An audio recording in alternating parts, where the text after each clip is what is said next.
चलो शुरू करते हैं। हॉट टॉपिक फाउंडेशन का कंपनी अकाउंट्स। कंपनी अकाउंट्स तो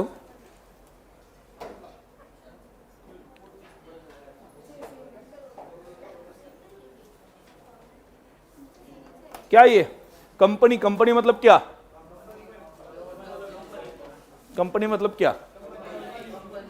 तो इसे ऐसा डिफाइन किया जाता है लॉ में कि company means company which is registered under companies act. ठीक है, मतलब ये डेफिनेशन वहां पे समझ नहीं आती कि उससे पता नहीं चलता कि एग्जैक्टली कंपनी मतलब क्या। तो बेसिकली आप अपने को उतना डिटेल में जाना भी नहीं है लीगल एस्पेक्ट पे, ठीक है, बट ध्यान देना कंपनी का पर्पस क्या था। ओके, जब हम सोल प्रोप्राइटरशिप की बात करते हैं, सोल प्रोप्राइटरशिप की बात करते हैं, तो सोल प्रोप्राइटरशिप में ओनर खुद का कैपिटल लेके आता है और बिजनेस स्टार्ट कर देता है। प्रॉफिट हो गया पूरा उसका, लॉस हो गया तो उसे वहां पे क्या है कि वो लॉस बेयर करना पड़ेगा। क्लियर? बट वो अकेला पर्सन कितना कैपिटल ला सकता है, ये अगला क्वेश्चन बनता है। अकेला पर्सन कितना कैपिटल ला सकता है? क्या अकेला पर्सन 500 करोड़ कैपिटल ला सकता है कोई प्रोजेक्ट स्टार्ट करने के लिए? So it is really difficult. मतलब जहां पे ऑर्गेनाइजेशन बड़ा होने लगे या बड़े ऑर्गेनाइजेशन की बात करें, बड़े प्रोजेक्ट की बात करें, क्लियर, बड़े प्रोजेक्ट की बात करें, वहां पे क्या हो जाएगा कि अपने एक पर्सन या एक दो पर्सन मिलके वो स्टार्ट नहीं कर सकते। वहां पे सभी लोग मिलके कुछ पैसे कंट्रीब्यूट करते हैं तो उससे कुछ वहां पे बिजनेस स्टार्ट किया जा सकता है। मतलब देखो एक सिंपल एग्जांपल बता दूं मैं, ठीक है, आपको बोला गया कि एक बिजनेस में स्टार्ट कर रहा हूं, एक बिजनेस में स्टार्ट कर रहा हूं। हाँ चलो, हाँ बैठ, हाँ ध्यान दो।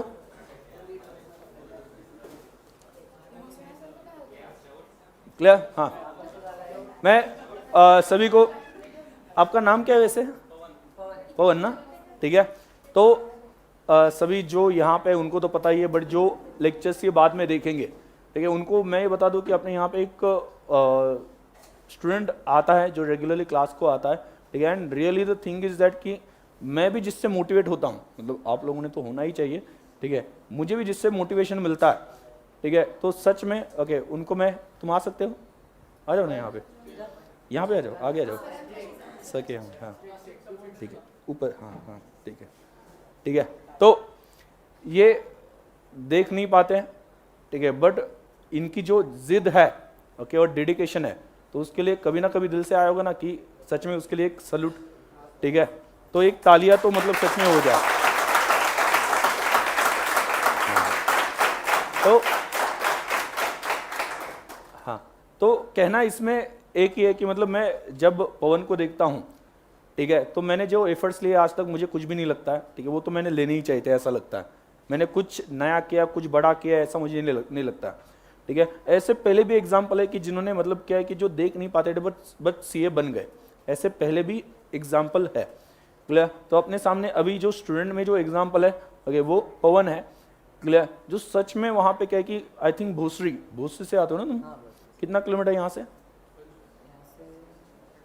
20 किलोमीटर होगा शायद से, भोसरी मतलब 20 to 25 किलोमीटर है। पीएमटी से आते हो?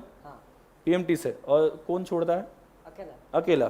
ठीक है, तो अकेले आते हैं यहाँ पे डेली, ठीक है, और जाते भी है, मतलब ऑब्वियसली ये जो 50 किलोमीटर का डिस्टेंस डेली ट्रैवल करके क्लास के लिए आना, ठीक है, तो आप समझ सकते हो कि इसके पीछे कितनी जिद है, कितना डेडिकेशन है।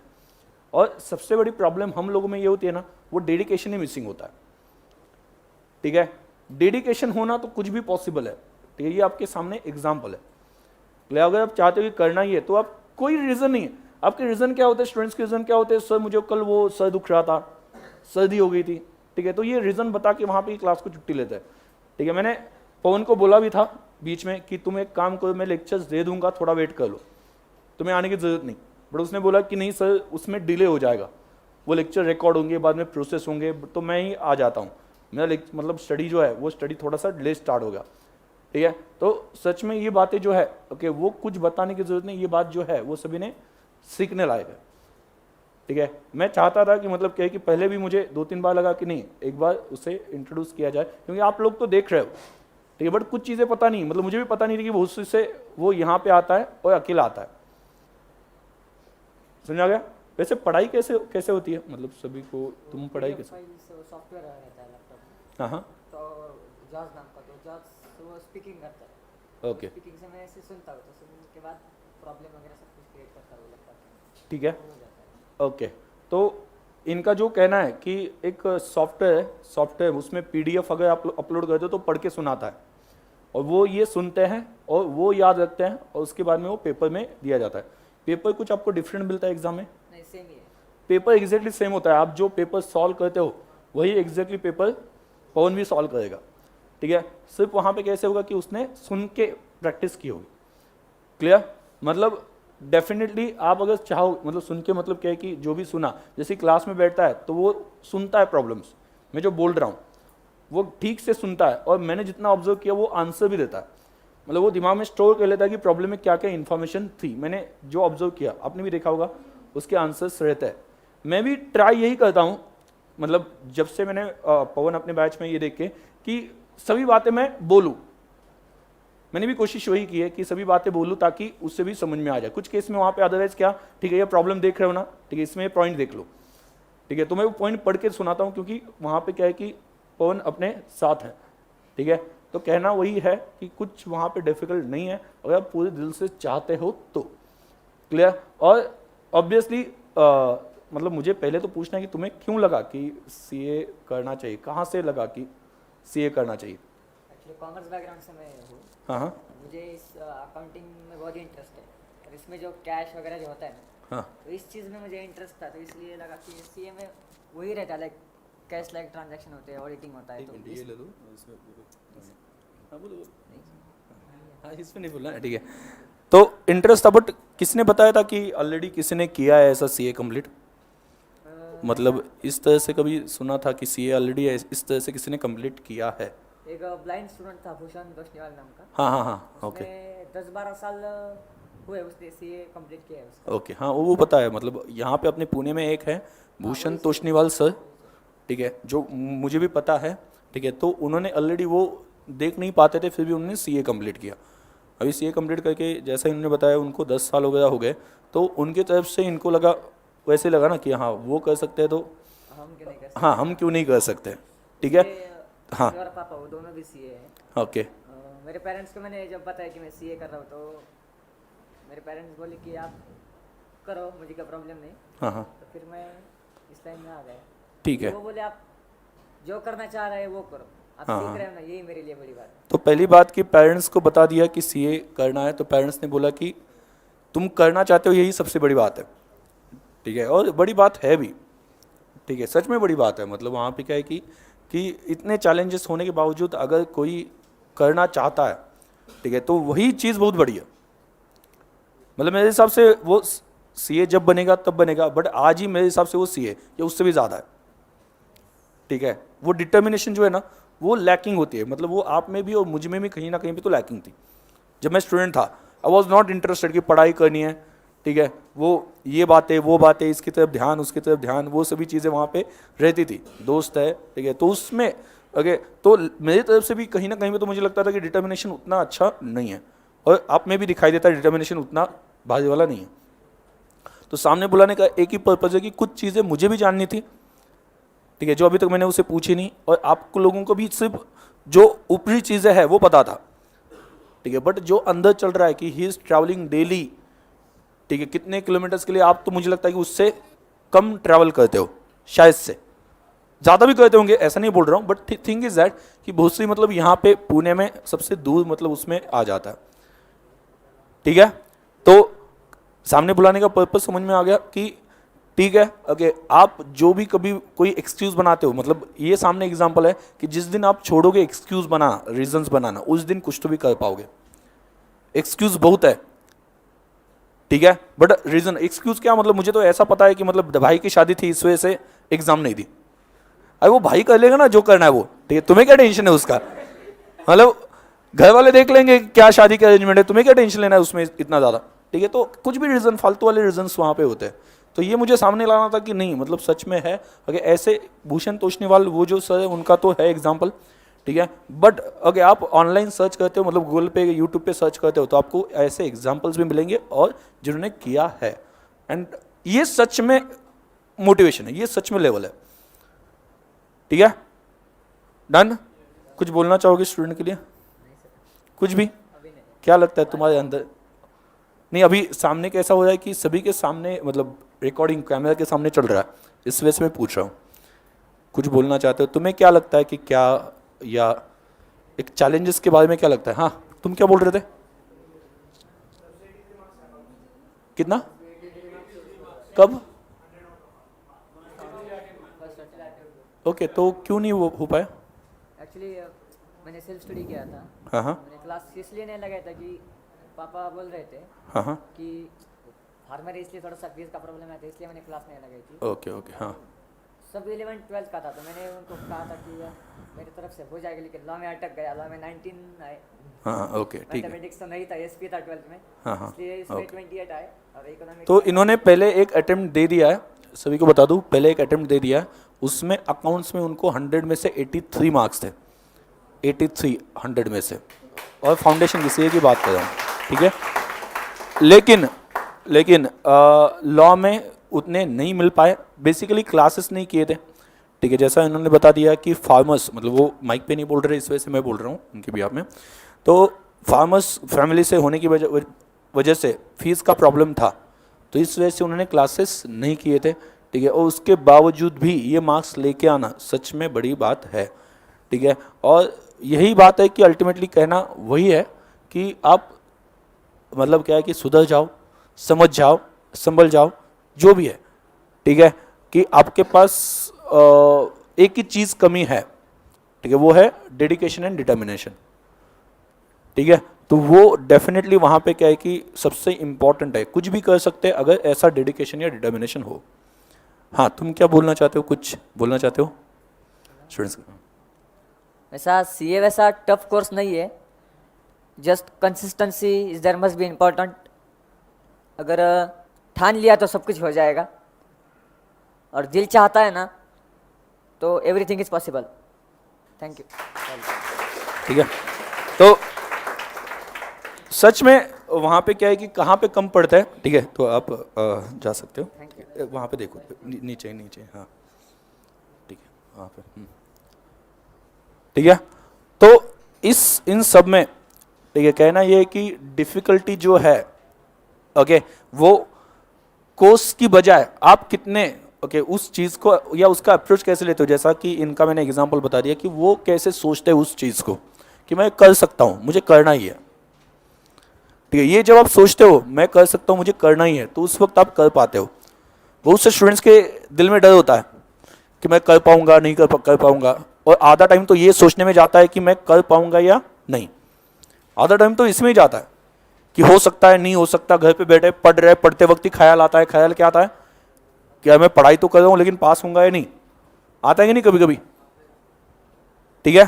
तुम्हारे दिल में आता है क्या पवन, कि ऐसा ख्याल आता है क्या कि नहीं हो पाएगा, नहीं हो पाएगा? आता है। तो क्या मतलब अगला रिएक्शन क्या होता है? जब पढ़ाई करने स्टार्टिंग में बैठता हूँ तो आता है, लेकिन जब शुरुआत करता हूँ तो इंटरेस्ट बढ़ जाता है, तो ऑटोमेटिकली वो, मतलब तुम्हें एट द एंड, मतलब क्या है कि स्टार्टिंग में लगता है, बट जैसे आप उस प्रोसेस में जाते हो तो ऑटोमेटिकली वहाँ पे क्या है कि इंटरेस्ट क्रिएट हो जाता है।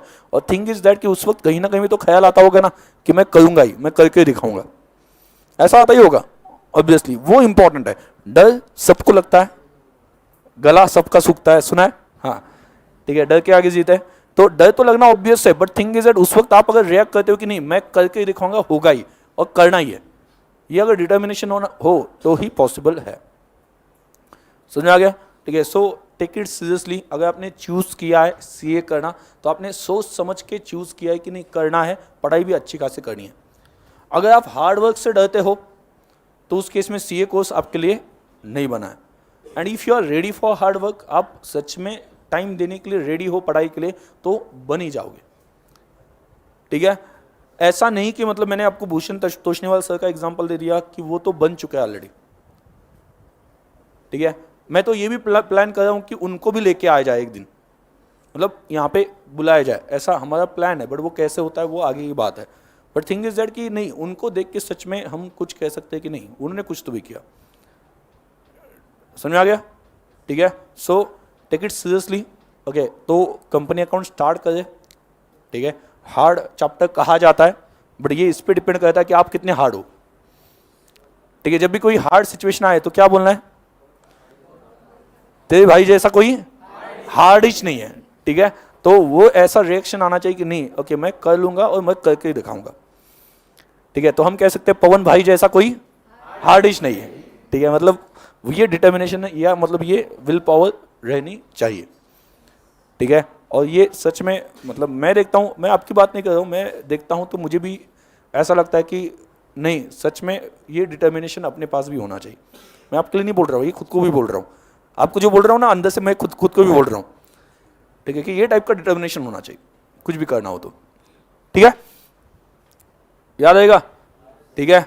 कोई एक्सक्यूज कभी मत बनाना, और कभी एक्सक्यूज आपके सामने आए ना, ठीक है, सिर्फ याद कर लेना, ठीक है। और उनको सिर्फ याद कर लेना, आपका क्या एक्सक्यूज बड़ा हो सकता है, ठीक है।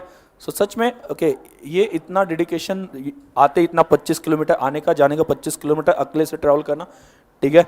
तो ये सच में बड़ी बात है, उसके बावजूद यहाँ पे अटेंड करते हैं। कुछ केस में उनको डिले भी हो जाता है, ऑब्वियसली डिले होना, बस से आते हैं तो वो ऑब्वियस चीज़ है, ठीक है। तो चलो, हाँ क्या है, चलो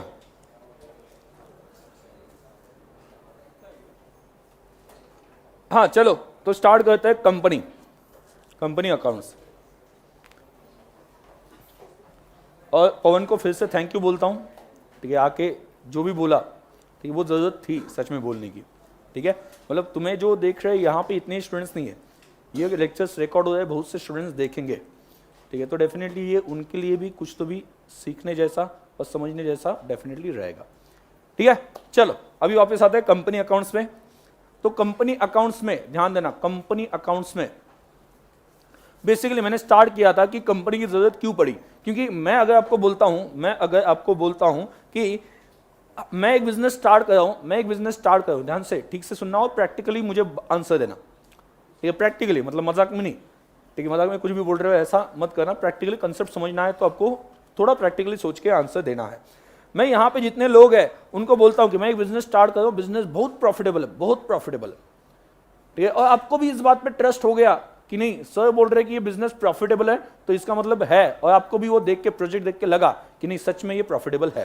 तो मैंने कहा कि इस बिजनेस में आने के लिए तुम्हें 10 करोड़ रुपए लगेंगे, 10 करोड़ रुपीज लगेंगे, ठीक है।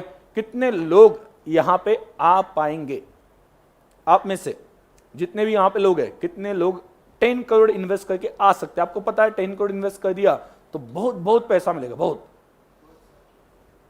ठीक है। तो कितने लोग 10 करोड़ इन्वेस्ट करके, प्रैक्टिकली बोलना, जो सिचुएशन है, जो पोजीशन है, नहीं, एक ने ही 10 करोड़ कंट्रीब्यूट करना, पॉसिबल नहीं है, यहां पे कुछ भी नहीं है।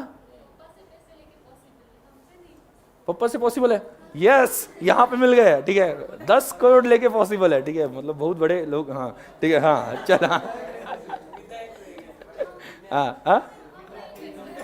अब 10 करोड़ है तो भी ना, मतलब ये तो पता चल गया, हाँ ये तो पता चल गया, ठीक है, अच्छी बात है, पार्टी तो बनती है इनके पास से, हाँ ठीक है।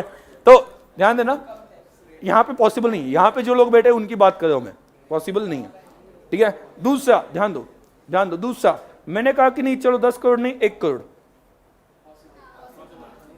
है। अरे आप आपका बोलो, पेरेंट्स का हो गया मत बोलो, आप आपका बोलो अभी।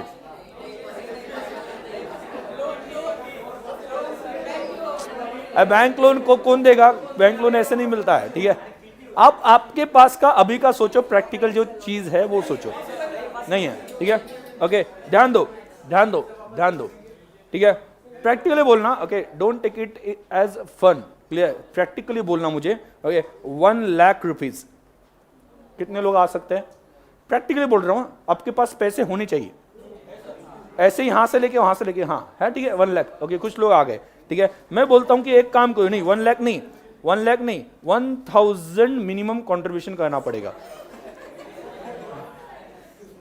बहुत से लोग लगभग, ठीक है, प्रॉफिटेबल है ये मान के चल रहे हैं, आपको भी पसंद आ गया प्रोजेक्ट, आपको लगता है ये प्रॉफिटेबल है, ठीक है, 1000 पर, वो जितना आप चाहिए उतने आगे ले लो, 1000 मिनिमम चाहिए, ठीक है, तो आप एटलीस्ट एंट्री ले लोगे, ठीक है, और मिनिमम 100 चाहिए, मिनिमम 100, कितने लोग रेडी है, मिनिमम 100, उसके आगे का जो भी चाहिए वो आप ले सकते हो, कितने लोग, अब मिनिमम 100 सभी है या ऐसे कुछ है कि जो नहीं आ सकते 100 रुपीज वाले?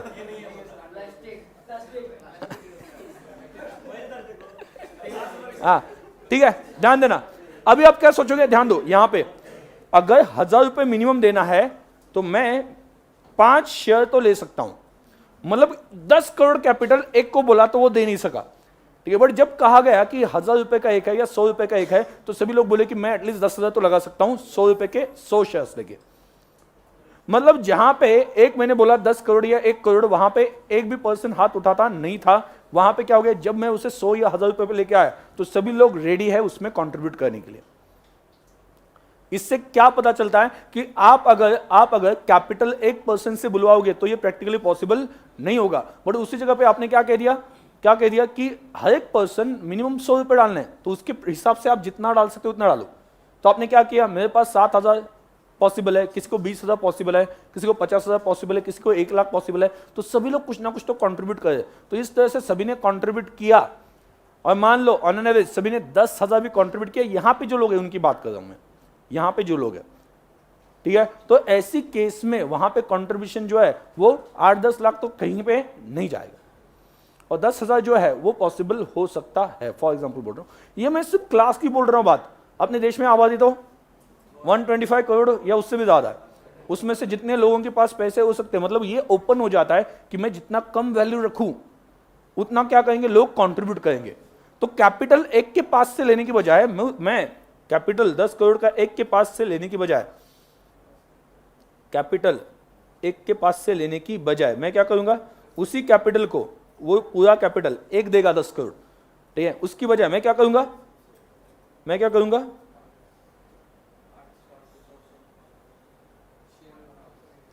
डिवाइड कर दूंगा, उसे क्या कर दूंगा, डिवाइड कर दूंगा, ठीक है। तो इसे क्या कहा जाएगा बेसिकली, शेयर कैपिटल, ठीक है, इसे क्या कहा जाएगा, शेयर कैपिटल। मतलब कैपिटल को मैंने हिस्सों में डिवाइड किया, कैपिटल को मैंने क्या किया, हिस्सों में डिवाइड किया। वो जो टोटल कैपिटल था उसका छोटा सा इतू सा वो जो हिस्सा था वो क्या है, शेयर का मतलब हिस्सा है ना, कैपिटल का एक छोटा हिस्सा, हम उसे क्या करेंगे, कैपिटल को यूनिफॉर्म हिस्सों में बांट देंगे। समझ आए, ठीक है, मतलब 10 करोड़ का कैपिटल है, 100 रुपए का एक शेयर है, मतलब एक हिस्सा कितने का है उसका, 100 रुपए, 100 पर शेयर, एक हिस्से का कितना है 100 रुपीज। तो ऐसे कितने हिस्से बनेंगे, फटाफट बताओ, 10 करोड़ डिवाइड बाय 100 कितना हो जाएगा, 10 लाख हिस्से बनाएंगे। ओके, और आपको चॉइस है कि आप आपके हिसाब से कितने ले सकते हो, आप 30 हिस्से ले सकते हो, 40 ले सकते हो, 50 ले सकते हो, 100 ले सकते हो, 1000 ले सकते हो, ये आपकी क्या कह सकते हैं, कैपेसिटी के हिसाब से, बजट के हिसाब से ले सकते हो। But thing is that now option of purchasing share is available to everyone. जब मैंने कहा था कि एक ने बिजनेस स्टार्ट करना है 10 करोड़ लगाने तब वो पॉसिबल नहीं था। अभी मैंने क्या कहा, सभी लोग इन्वेस्ट कर सकते हैं, सिर्फ 100 रुपए वहां पे देने हैं, तो वहां पे क्या हो गया कि बहुत से लोग रेडी है। अभी उसमें भी आपके पास मान लो कितने पैसे लगा सकते हो, आप बताओ, आप 1000, ठीक है, 1000, ठीक है, इन्होंने बोला मैं 1000, जो भी है, क्लियर। तो 1000 मतलब 100 रुपीज का एक शेयर, मतलब वो कितने शेयर ले सकते हैं, 10 शेयर, भाई 100 रुपीज का एक शेयर कितने ले सकते हैं, 10। बट मैंने एप्लीकेशन के टाइम पे उनको बोला कि आपको सिर्फ 20 रुपीज देने हैं, एप्लीकेशन के टाइम पे कितने देने हैं, सिर्फ 20 रुपीज देने हैं। अभी भी आप 10 शेयर लोगे या थोड़ा सोचोगे ज्यादा लेने का, ज्यादा लेंगे ना, ठीक है, क्यों, क्योंकि अभी 1000 में 50 शेयर आते हैं उनके लिए, और वो क्या सोच सकते हैं कि ठीक है बाकी जो पैसे बनते हैं ना अगले महीने में मेरे पास और 1000 आ जाएंगे, उससे मैं अगला इंस्टॉलमेंट मतलब क्या, एप्लीकेशन वाला पहला इंस्टॉलमेंट होता है, दूसरा अलॉटमेंट होता है, तीसरा होता है फर्स्ट कॉल, चौथा होता है फाइनल कॉल, ठीक है। तो वो क्या सोचेंगे, अभी के लिए 1000 देना, 50 शेयर्स ले लेते हैं, ठीक है, और अगले टाइम कितना 1500 देना पड़ेगा, 1-1.5 महीने के बाद में, 2 महीने के बाद में, जो भी है, तो वो 1500 रुपए तब तक मेरे पास कैश आ जाएगी। मतलब मैं क्या करूं, I am making it convenient to invest, लोगों को कन्वीनियंट कर रहा हूं कि नहीं, ओके, तुमने अगर पूरा 100 रुपए एक साथ देना पड़ा तो आप 10 ही शेयर लोगे, और उसी जगह पे मैंने बोला कि एप्लीकेशन के टाइम पे सिर्फ 20 रुपए देने, तो इनका 1000 का अभी 1000 रुपये, तो उन्होंने क्या बोला कि नहीं 50 शेयर्स ले सकते हैं अभी, और बाकी के पैसे हम क्या कर सकते हैं अगले महीने में डाल सकते हैं। मतलब मैं सेकंड इंस्टॉलमेंट आपको बताऊंगा, कंपनी की तरफ से बताई जाएगी कि और आपके कितने 4 इंस्टॉलमेंट है, दूसरी इंस्टॉलमेंट 30 रुपए की है, 2 महीने बाद है, 50 शेयर्स आपने लिए 1500 देने, तो आप 1500 उस वक्त दे सकते हो। यस, समझ आए? मतलब अगर आप वो 100 रुपीज एक साथ ले सकते हो या फिर हिस्सों में ले सकते हो, एक साथ ले सकते हो या फिर हिस्सों में ले सकते हो। सुना मैं क्या बोल रहा हूं? एक साथ ले सकते हो या फिर हिस्सों में ले सकते हो। सुनिए मैं क्या बोल रहा हूं? अगर आपने उसे हिस्सों में ले लिया, मतलब क्या है कि एप्लीकेशन अलॉटमेंट इस तरह से, तो और शेयर सब्सक्राइब होने के चांसेस बढ़ जाते हैं, शेयर सब्सक्राइब होने के चांसेस और बढ़ जाते हैं। क्यों? क्योंकि जो पर्सन पहले 10 लेता था वही 50 लेने के लिए रेडी है अभी, क्योंकि पहले हमने 100 रुपए एक शेयर के मांगे थे, उसके पास 1000 रुपए थे तो 10 ही ले सकता था, अभी उसके पास 1000 रुपए कॉन्स्टेंट है, बट मैंने बोला कि अभी 20 रुपए देने, तो उसने इमीडिएटली क्या किया 50 शेयर दे दो। तो इन शॉर्ट हमें क्या करना है, ज्यादा से ज्यादा लोग अगर कंट्रीब्यूट करते हैं तो कैपिटल बड़ा अवेलेबल हो सकता है, और लोग ज्यादा ले ले शेयर्स। अगर आपको ऐसा लगता है तो आपने क्या करना चाहिए, क्या करना चाहिए, शेयर्स की वैल्यू बड़ी रखनी चाहिए, नहीं थोड़ी छोटी, और पैसे भी कैसे ले लो, इंस्टॉलमेंट। इंस्टॉलमेंट मतलब क्या, उस इंस्टॉलमेंट को नाम क्या होता है, पहले इंस्टॉलमेंट एप्लीकेशन मनी। जब आप एप्लीकेशन देते हो कंपनी को कि मुझे शेयर चाहिए, इन्होंने अप्लाई किया कि मुझे 50 शेयर चाहिए, उस वक्त जो इनिशियल पैसा देना पड़ता है वो क्या होता है, एप्लीकेशन मनी। बाद में कंपनी जितने शेयर्स के लिए एप्लीकेशन आ गए वो देखती है और ये सोचती है कि हम जितना शेयर्स इश्यू कर रहे हैं उतने शेयर्स के लिए एप्लीकेशन आए या नहीं आए, और उससे ज्यादा आ गए तो कंपनी को क्या करना पड़ेगा, कुछ एप्लीकेशन कैंसिल करने पड़ेंगे और बाकी लोगों को शेयर्स इश्यू करने पड़ेंगे। तो उस केस में इसे क्या कहा जाता है, अलॉटमेंट। अलॉटमेंट का मतलब क्या होता है, बांटना, इन शॉर्ट डिस्ट्रीब्यूट करना। तो एक्चुअल में शेयर्स डिस्ट्रीब्यूट हो गए, मतलब अलॉटमेंट के टाइम पे आपको शेयर्स सच में मिल गए, एप्लीकेशन के टाइम पे सिर्फ आपने अप्लाई किया था। बाद में आप क्या करते हो, कंपनी को जैसे जरूरत पड़ती है वो थर्ड इंस्टॉलमेंट बुलाते हैं जिसका नाम क्या है, फर्स्ट कॉल, और बाद में क्या फोर्थ इंस्टॉलमेंट बुलाई जाएगी जिसे हम क्या बोलेंगे, second call, second and final call. ठीक है, तो इस तरह से पैसे लिए जाएंगे। इस प्रोसेस में क्या हो सकता है, इस प्रोसेस में क्या हो सकता है, इन्होंने पैसे दे दिए, ठीक है, बट एक्सेस एप्लीकेशन होने के बाद वजह से क्या करने पड़े, रिफंड करने पड़े, कैंसिल हो गया, मतलब एप्लीकेशन के लिए अलॉटमेंट हुआ ही नहीं। ऐसा भी हो सकता है, या ध्यान दो 12 लाख, ध्यान दो 12 लाख रुपीज के शेयर सब्सक्राइब हुए, टोटल 12 लाख रुपीज के सब्सक्राइब हुए, लेकिन बांटने कितने हैं, या ऐसा मान लेके चलते हैं नंबर्स में 12 लाख के शेयर्स क्या हो गए, एप्लीकेशन आ गए 12 लाख शेयर्स के लिए, लेकिन देने कितने 10 लाख। तो ऐसी केस में 12 लाख के बदले में 10 लाख देने, तो अभी क्या करना पड़ेगा, एक तो ऊपर के 2 लाख कैंसिल कर दो, पहला ऑप्शन 2 लाख कैंसिल कर दो, और जो 2 लाख एप्लीकेशन से उन्होंने जो 20-20 रुपए दिए वो पूरा रिफंड कर दो। या फिर दूसरा ऑप्शन आपके पास क्या है, हम क्या कर सकते हैं, किसी को दुखाना नहीं है, मतलब किसी को मतलब क्या है कि हर्ट नहीं करना है, ठीक है, तो हम क्या करते हैं कि रेशो बना लेते हैं। जिन लोगों ने 6 शेयर्स के लिए रेशो बनाएंगे 6:5 है ना, जिन लोगों ने 6 शेयर्स के लिए अप्लाई किया होगा उनको 5 देंगे, मतलब हर एक को थोड़े थोड़े कम मिलेंगे। बट ऐसा तो नहीं होगा ना कि किसी को भी नहीं मिले, बराबर, मतलब कुछ लोगों को मिले नहीं तो क्या हो जाएगा। देखो अभी मैंने इस बार शेयर्स का इशू निकाला था, उस वक्त मैंने ऊपर के जो 2 लाख एप्लीकेशन जिन्होंने भेजे उनके रिजेक्ट कर दिया एप्लीकेशन। अगले टाइम मैं जब शेयर्स इशू करना चाहता हूं तो शायद से वो 2 लाख एप्लीकेशन वाले जो लोग थे ना जिनका रिजेक्ट किया, वो सेकंड टाइम अप्लाई करेंगे क्या, बहुत कम पॉसिबिलिटी कि वो अप्लाई करेंगे।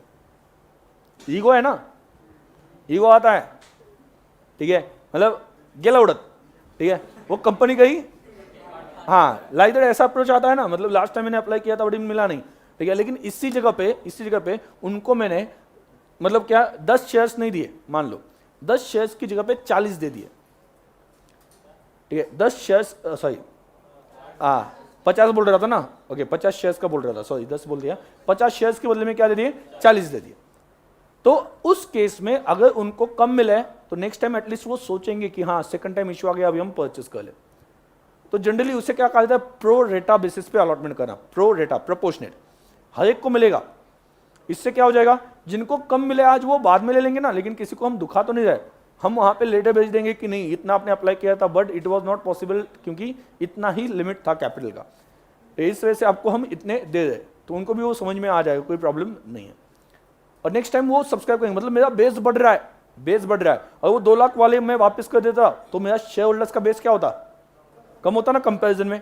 और मैंने 12 लाख के 12 लाख को 10 लाख ही दिए बट सभी को थोड़े थोड़े दिए, तो मेरे शेयर होल्डर्स कंपेरिजन में क्या है, ज्यादा है। जो सेकंड टाइम जब शेयर्स इश्यू होंगे ना तो वो सब्सक्राइब कर लेंगे। जिनको कम मिले, उनको लगता है कम मिले, ठीक है, सेकंड टाइम सब्सक्राइब कर लेंगे। समझ आया मैं क्या बोल रहा हूं?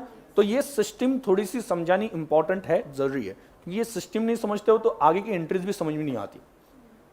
ठीक है, एक स्टूडेंट ने मुझे वहां पे आके पूछा था, ऐसे रिवीजन बैच में आके पूछा था कि सर ये कंपनी को जरूरत क्या है, मतलब वो क्या पर शेयर 2-2 रुपये कलेक्ट करते हैं। मतलब उसका ऐसा कहना था कि मतलब वो क्या, मतलब चिल्लर, हाँ भिखारी भिखारी, हाँ वो टाइप का ही उसका कुछ कहना था, 2-2 रुपये कलेक्ट करे।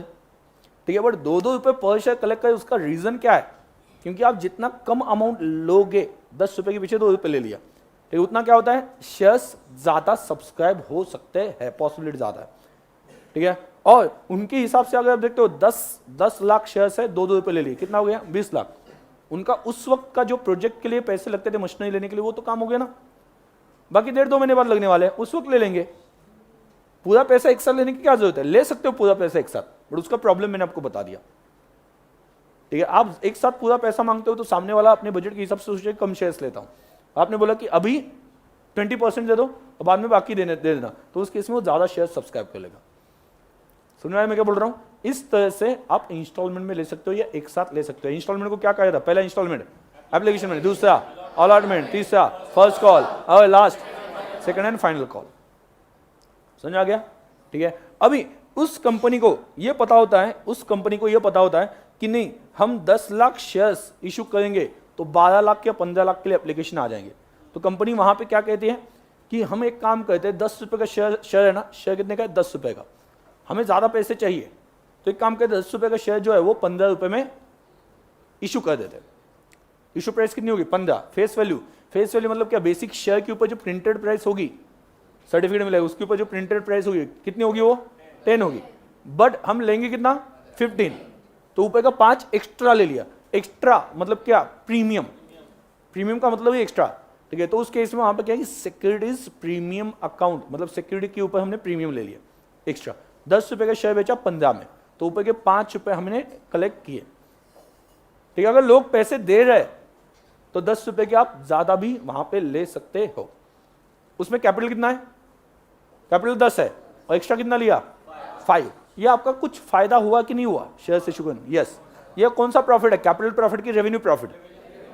रेवेन्यू, रेवेन्यू प्रॉफिट याद है कि नहीं, मैंने आपको डिफाइन किया था ना, ऐसा क्या करते हो, रेवेन्यू प्रॉफिट मतलब क्या, जो आपकी मेहनत पे, आपने मेहनत की थी, आपने इन्वेस्ट किया था, आपने कोई तो एफर्ट्स, आपके खून पसीने से वहां पे पैसे मिल गए, अरे आपने कुछ रिस्क ली थी, आपने कुछ पैसा लगाया था, उसकी वजह से पैसे मिल गए, तो रेवेन्यू है।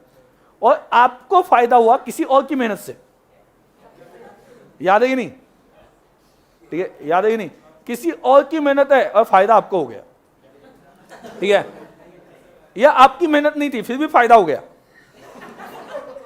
वही मतलब आपकी मेहनत नहीं थी फिर भी फायदा हो गया, और किसी और की मेहनत थी और आपको फायदा हो गया। ठीक है, तो ये रेगुलरली होता है क्या, नहीं, ये कभी तो भी होगा, ये रिकरिंग नहीं है। ठीक है, तो इससे हम क्या बोलेंगे, कैपिटल प्रॉफिट। क्लियर? किसी को जाके मत बोलना कांग्रेचुलेशन आपको कैपिटल प्रॉफिट हुआ। ठीक है, तो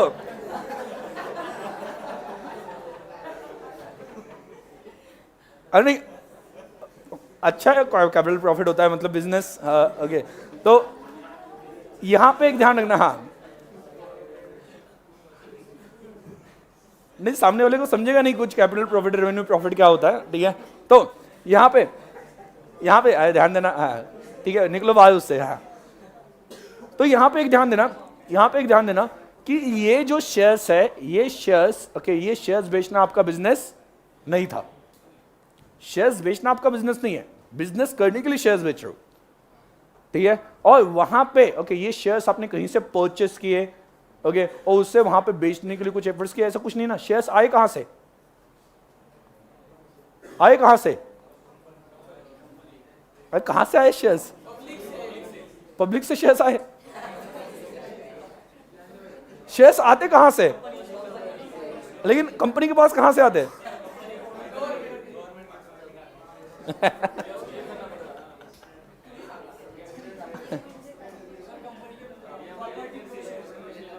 ऐसा भी कुछ नहीं, कंपनी की प्रॉपर्टी पे शेयर्स क्रिएट किए जाते हैं। तो कंपनी जस्ट शेयर्स क्रिएट करती है, कंपनी ये कहती है ये भगवान की देन है, ठीक है। कंपनी शेयर्स पैदा करती है, ठीक है, भगवान की देन है, ठीक है। आपने सुना है ना, बच्चे भगवान की देन है, ठीक है, वैसे शेयर्स भगवान की देन है, ठीक है। याद रखना, शेयर्स क्या है, भगवान की देन है, ठीक है। तो वो आप क्रिएट करते हो, उसके लिए आपने कोई कॉस्ट पे की, ऐसा कुछ भी नहीं है। ये थोड़ी ना गुड्स है कि यहाँ से ले लिया और यहाँ से बेच दिया। कंपनी अपने शेयर्स बनाती है और बाद में मार्केट में बेच देती है। नहीं, हमें देखो डिसाइड कैसे होता है 10 लाख अलॉट करने हैं, हमें कितने की जरूरत है पैसों की, रिक्वायरमेंट, मुझे पैसों की बिजनेस स्टार्ट करने के लिए जरूरत है 1 करोड़ की।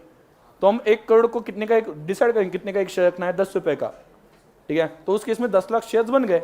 आपकी जितनी कैपिटल रिक्वायरमेंट है, जितनी पैसों की जरूरत है, उतना आप आरओसी, रजिस्ट्रार ऑफ कंपनीज, उनके पास से परमिशन लोगे, सिर्फ परमिशन लोगे। आपको डिसाइड करना है, ये डिसाइड आपको ही करना है कि 1 करोड़ चाहिए, 5 करोड़ चाहिए, ठीक है, ये आपको डिसाइड करना है। सिर्फ आरओसी के पास से उसकी परमिशन होनी चाहिए, उसे हम कहते हैं ऑथराइज कैपिटल। क्या कहते हैं? Authorise capital. आरओसी की तरफ से आपको ऑथराइज किया जाता है कि आप 1 करोड़ का कैपिटल लोगों से ले सकते हो या 10 करोड़ का ले सकते हो। उसके लिए आपको नेसेसरी फॉर्म, वो हमें डिटेल में जाना नहीं है, उसके लिए एक नॉमिनल फीस भरनी पड़ती है, ठीक है। मतलब ऐसा नहीं कि वो शेयर्स परचेस करने पड़ते हैं, ऐसा नहीं है, सिर्फ वो परमिशन कि हम लोगों से इतना 1 करोड़ का या 10 करोड़ का कैपिटल लेने वाले हैं, ठीक है। तो आरओसी का काम क्या है कि चलो आप सभी के डॉक्यूमेंट प्रॉपर है, जो बिजनेस बोल रहे हो वही बिजनेस करना चाहते हो, सभी पर्सन जो है डायरेक्टर्स हो गया वो जेन्युइन है ना, मतलब ऐसे ये फेक कुछ तो भी नहीं चल रहा ना, ठीक है। तो ये आरओसी वहां पे डॉक्यूमेंट से समझ लेता है और आपकी कंपनी बनाता है। उस कंपनी में 1 करोड़ या 5 करोड़ की जो भी आप बोलते हो वहां पे, ओके, उस हिसाब से आपको फीस देनी पड़ती है, नॉमिनल फीस, और आपको अप्रूवल मिल जाता है। आपको बाद में लगता है कि 5 करोड़ का तो हमने ले लिया और 10 करोड़ की जरूरत है, तो फिर से आरओसी के पास जाओ, फॉर्म भरो, वो आपको अप्रूव कर देंगे और लिमिट बढ़ जाएगा। तो ऑथराइज कैपिटल मतलब क्या? आरओसी ने परमिशन दी, मतलब शेयर्स भगवान की देन है, लेकिन आरओसी से परमिशन लेनी पड़ती है। याद रखना, भगवान की देन है बट आरओसी से परमिशन लेनी पड़ती है, याद रहेगा। और उससे ज्यादा जितनी परमिशन है उससे ज्यादा शेयर्स बना सकते हो, हाँ है ना? नहीं, आपको और शेयर्स बनाने और परमिशन ले लो, ठीक है, परमिशन लेनी पड़ती है। यहां पे थोड़ा सा अलग है, भगवान की देन है, ठीक है, बट परमिशन लेनी पड़ती है, ओके। हाँ, समझ आ गया? अभी अभी कितने शेयर्स इशू करोगे?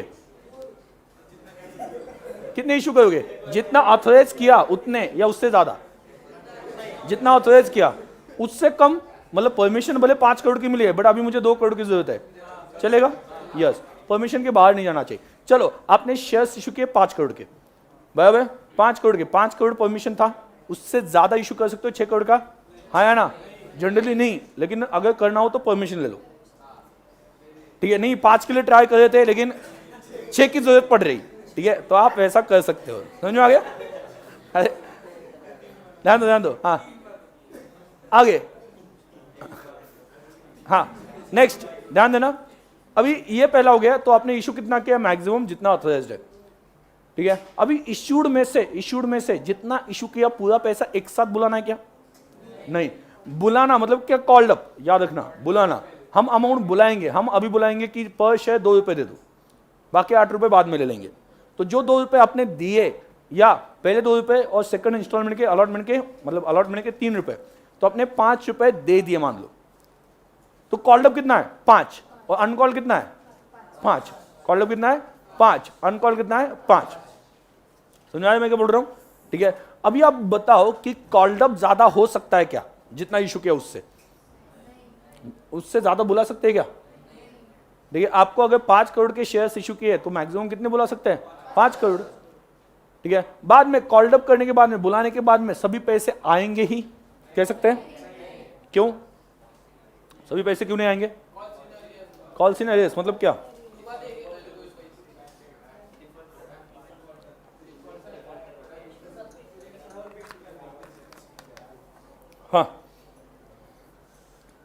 हाँ, हमने बुलाया, बट ऐसा हो सकता है ना किसी को कोई फाइनेंशियल प्रॉब्लम है, ठीक है, मतलब ऐसा वहां पे कुछ हो सकता है कि उसे फाइनेंशियल प्रॉब्लम है, तो फाइनेंशियल प्रॉब्लम के केस में क्या हो जाएगा, उसने आगे के पैसे नहीं दिए, तो क्या हो जाएगा, जितना बुलाए उतने पैसे आए नहीं, मतलब जितना बुलाए उससे पेड अप कम है, जितना बुलाए उससे पेड अप ज्यादा हो सकता है क्या, नहीं हो सकता। ठीक है, तो अभी तक मैंने क्या बताया, ऑथराइज कैपिटल। ऑथराइज कैपिटल मतलब क्या, जिसकी परमिशन है, किसके पास है, आरओसी। कितना इशू करोगे, जितना ऑथराइज कैपिटल है उतना या उससे कम, बराबर। इशू किया, इशू जितना किया उससे ज्यादा कॉल्ड अप हो सकता है क्या, नहीं। ठीक है, नहीं, परमिशन भी नहीं लेनी पड़ती है। ठीक है, कुछ भी, अगर लोगों के पास 5 करोड़ की शेयर्स दे, लोगों से पैसे कितने मांग सकते हो, 5 करोड़। क्लियर। उसके बाद में अगला क्या आ जाता है, पेड अप। पेड अप क्या होता है, पेड अप क्या होता है, एक्चुअल कितना पे किया, हमने जितना बुलाया वो अलग बात है। अगर सभी पैसे आ गए तो पेड अप और कॉल्ड अप क्या होगा, सेम, और सभी पैसे नहीं आए तो क्या होगा, कॉल्ड अप ज्यादा है, बुलाया ज्यादा लेकिन मिला कम। So simply authorize capital permission और ऑथराइज्ड, ओके, बाय आरओसी। दूसरा कौन सा, इश्यूड, मतलब जो लोगों ने, ओके, मतलब लोगों को एक्चुअली दिए। उसके बाद में आता है सब्सक्राइब, लोगों ने कितने एक्चुअल में सब्सक्राइब किए। अगला आता है कॉल्ड अप, मतलब जितना हमने पैसा बुलाया, फर्स्ट कॉल, फाइनल कॉल, क्या बुलाया एग्जैक्टली, कहां तक बुलाया, जितना आपने आज तक बुलाया पैसा, वो क्या है, कॉल्ड अप। और बाद में क्या आता है, पेड अप। पेड अप मतलब क्या, जितने एक्चुअली पे किए। अगर आपने बुलाया था बट पैसे नहीं आए तो उसे हम बोलते हैं कॉल्स इन एरियर्स, बाकी है। हमने 10 लाख बुलाए, 10 लाख मांगे थे बट 9 लाख के आ गए, तो 1 लाख क्या है, कॉल्स इन एरियर्स। अगला क्वेश्चन ये बनता है, डिविडेंड किसके ऊपर देना है, डिविडेंड किसके ऊपर देना है, जितना पैसा, जितने शेयर्स इशू किए, या जितना हमने बुलाया, या जितना उन्होंने सच में पे किया। अभी पे किया तो डिविडेंड मिलेगा ना, बराबर। तो जितना पेड अप है, इस वजह से डिविडेंड कैलकुलेट करते वक्त क्या किया जाता है, called up minus calls in arrears, तो क्या आता है, पेड अप। ठीक है, तो पेड अप के ऊपर डिविडेंड दिया जाता है। पेड अप मतलब यहाँ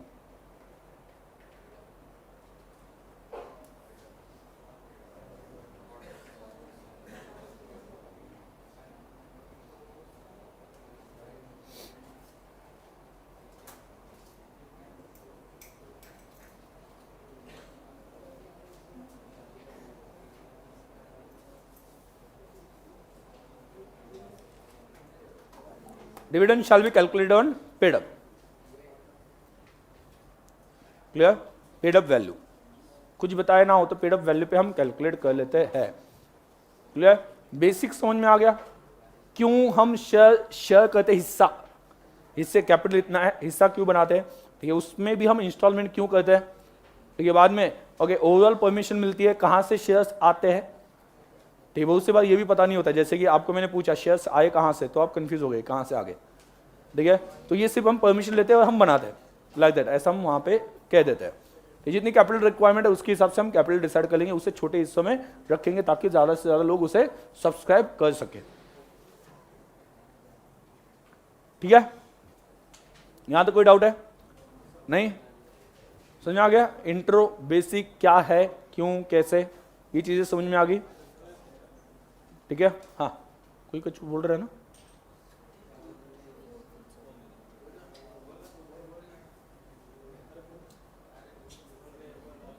कुछ नहीं है, ठीक है, हाँ समझा ना। अरे बहुत सी बार ऐसा होता है कि रेगुलर बैच, ओके, मतलब आपने कहीं पे क्यों की, तो ये बातें जनरली ओके वहां पे क्या है कि बताई जाती है, ओके, और इनकेस आपको पता हो ना हो तो मैंने वहां पे बता दिया, क्यों, क्योंकि आगे मैं जब बताऊंगा कि एग्जैक्टली अलॉटमेंट आ गया, ओके, या मतलब क्या है कि एप्लीकेशन मनी आ गया, तो समझ में आना चाहिए एग्जैक्टली क्या चल रहा है, क्यों चल रहा है, क्योंकि हमने पहले पैसे वहां पे क्या है कि हमने क्या किया, पूरे पैसे हिस्सों में लेना स्टार्ट कर दिया ताकि मैक्सिमम लोग उसे ले सके या ज्यादा से ज्यादा शेयर्स वहां पे सब्सक्राइब हो सके। क्लियर, कोई डाउट है, नो, ठीक है। अभी ऑथराइज कैपिटल मतलब क्या होता है, बोलो, ऑथराइज कैपिटल बोलो, परमिटेड बाय आरओसी, ठीक है, बाद में दूसरा क्या होता है, issued,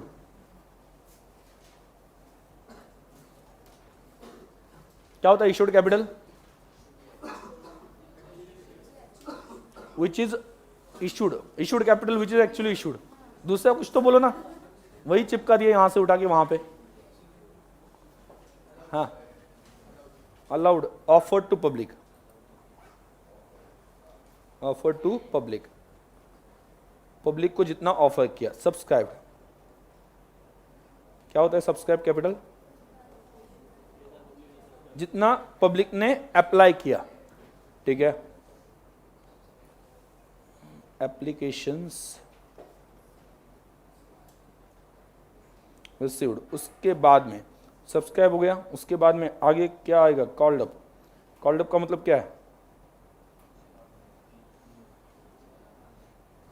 amount actually demanded,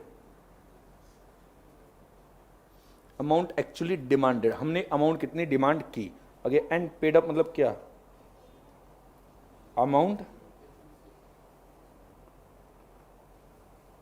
received. Calls in areas क्या होता है? ऊपर लिख के दिया ना calls in areas. If paid up value is less than called up, बराबर। और ऐसा है एश्योर्ड कैपिटल का भी ऑथराइज से ज्यादा नहीं होना चाहिए, बराबर। मैक्सिमम कितने सब्सक्राइब कर सकते हैं लोग? जितना इशूड है। और ऊपर के जो है, ऊपर के अगर कोई ज्यादा सब्सक्राइब हो गए होंगे तो क्या करना पड़ेगा? रिटर्न करने पड़ेंगे। रिटर्न करने पड़ेंगे या प्रोपोर्शनल बेसिस पे, जैसा मैंने बोला कि पूरे देने के बजाय 50 के बदले में 40 दे दो, ऐसा कुछ आप कर सकते हो। बाद में कॉल्ड अप, कॉल्ड अप मतलब क्या? Amount actually demanded and paid up मतलब क्या? Paid up capital, amount actually received. Calls in areas क्या होता है? Amount called up but not received.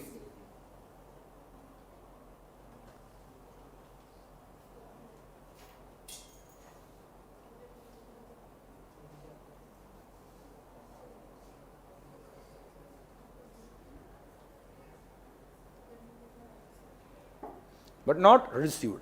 Done, कोई डाउट है? ये बेसिक कुछ टर्मिनोलॉजी है जो हमें आगे यूजफुल रहेगी।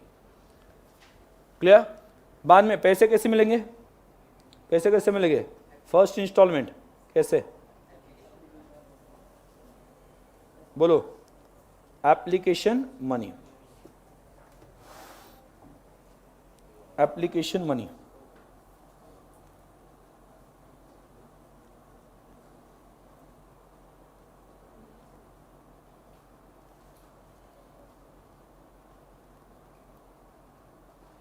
सेकंड इंस्टॉलमेंट क्या? Allotment money.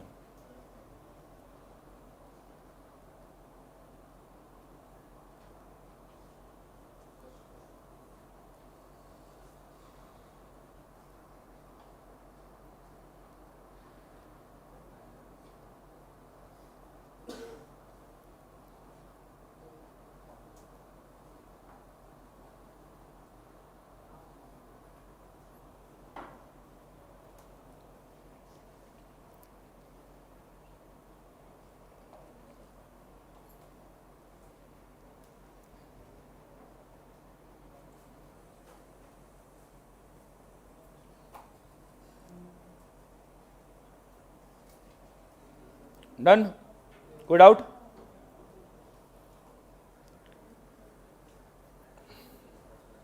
अभी ध्यान देना, ठीक है। जब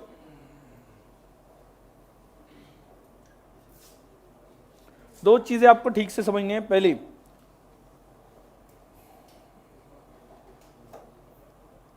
एप्लीकेशन रिसीव्ड, ध्यान देना, एप्लीकेशन रिसीव्ड। तो एप्लीकेशन जब मिले ना तो तीन सिचुएशन आ सकती है। वन, यह इश्यू मतलब जो आपने शेयर्स इश्यू किए थे वो पूरे के पूरे लोगों ने सब्सक्राइब कर लिया, मतलब क्या एप्लीकेशन उस सभी के लिए आ गई, ठीक है। तो उसे हम बोलते हैं फुल्ली सब्सक्राइब।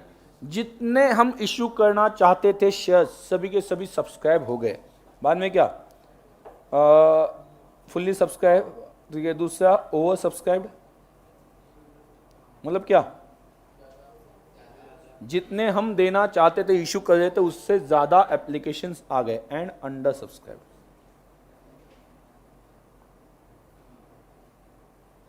राइट। अभी फुल सब्सक्राइब मतलब क्या? Issued 10 lakh shares and subscribed is also what? तो इसमें तो कोई टेंशन ही नहीं ना, क्या जितने लोगों ने जितने एप्लीकेशन भेजे सभी को हम दे देंगे, ठीक है। सो अलॉट,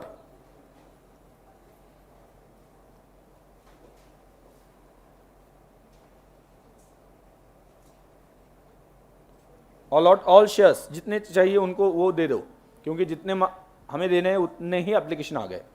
ओवर सब्सक्राइब में, ओवर सब्सक्राइब में क्या होता है, इश्यूड मान लो 10 लाख, और सब्सक्राइब मतलब एप्लीकेशन कितने के लिए आ गए, इज इक्वल टू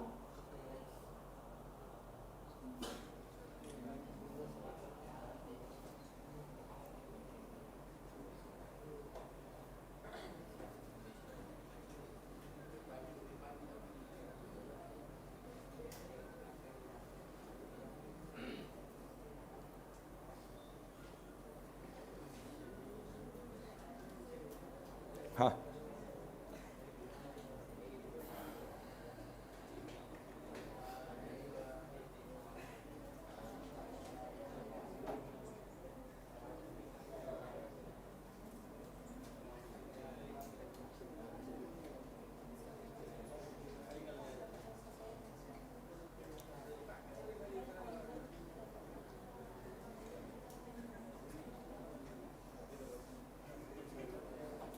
हाँ सब्सक्राइब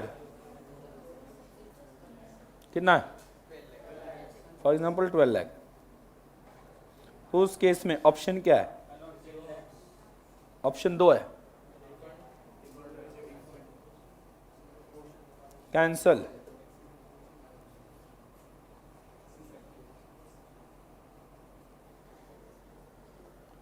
कैंसल एक्सेस एप्लीकेशन। अगर आपने कैंसिल कर दिए तो क्या होगा, refund full amount,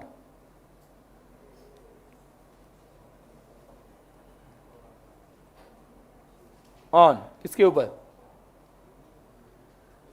refund full amount on applications cancelled, उतने ही रिफंड करें, एप्लीकेशन कैंसल्ड, जो कैंसिल किए ना एप्लीकेशन उसका रिफंड कर दो, उसमें जो पैसे आए थे। या फिर pro rata basis,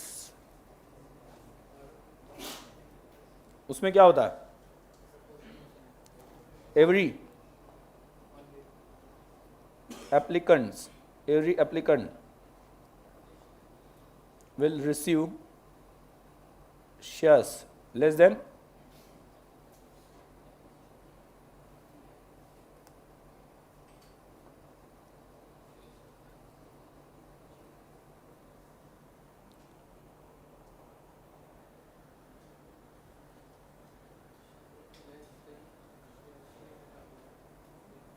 shares applied।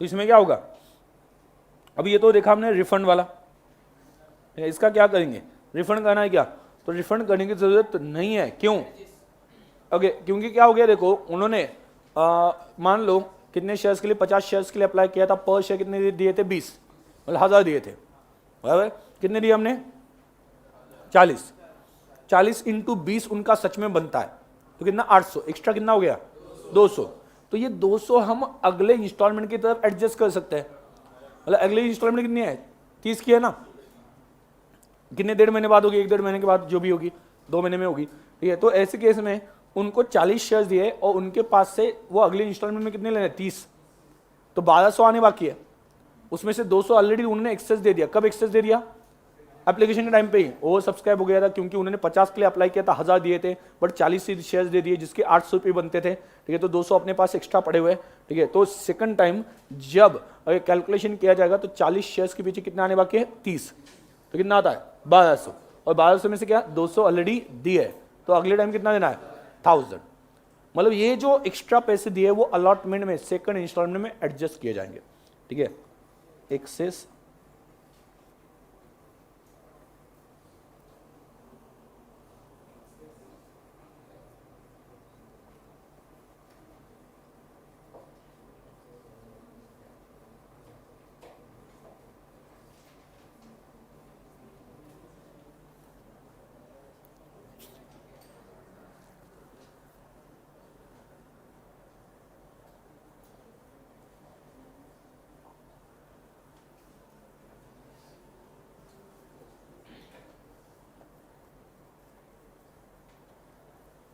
Clear?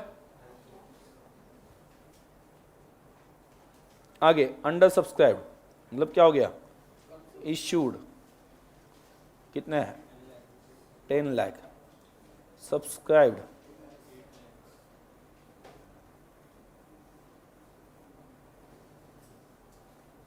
मान लो 9 लाख। अब इसमें भी दो चीजें बनती है, मिनिमम इफ मिनिमम सब्सक्रिप्शन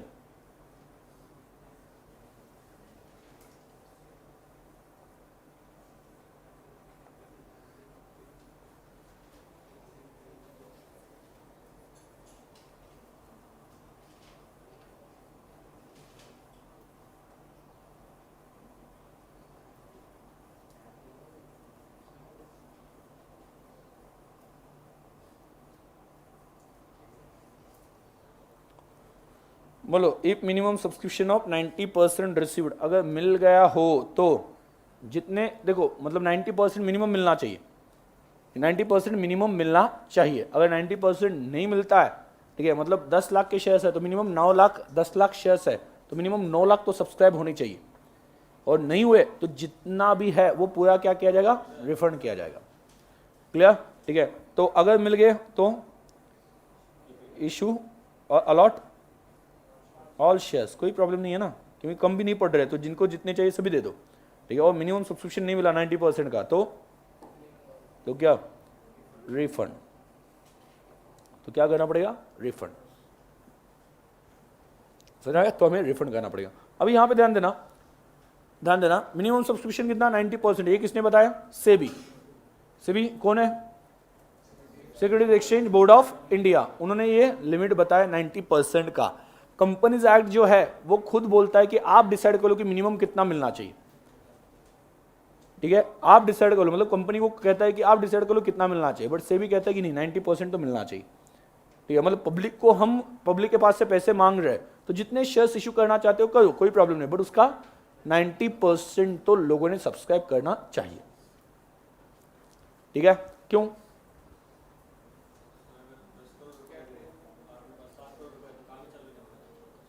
दस करोड़, हाँ, लेकिन काम चालू हो जाए तो इन्होंने क्या बोला? करेक्ट है, कुछ गलत नहीं बोला। अगर 10 करोड़ वहां पे कह के अप्लाई किए थे, 10 करोड़ हमने इशू किए थे और 7 करोड़ ही आ गए तो काम ही शुरू नहीं होगा, ऐसा उन्होंने बोला। मैंने अगला, करेक्ट है, पॉसिबल है, बट हमें लगता है कि नहीं, ये 7 करोड़ में भी काम शुरू हो सकता है।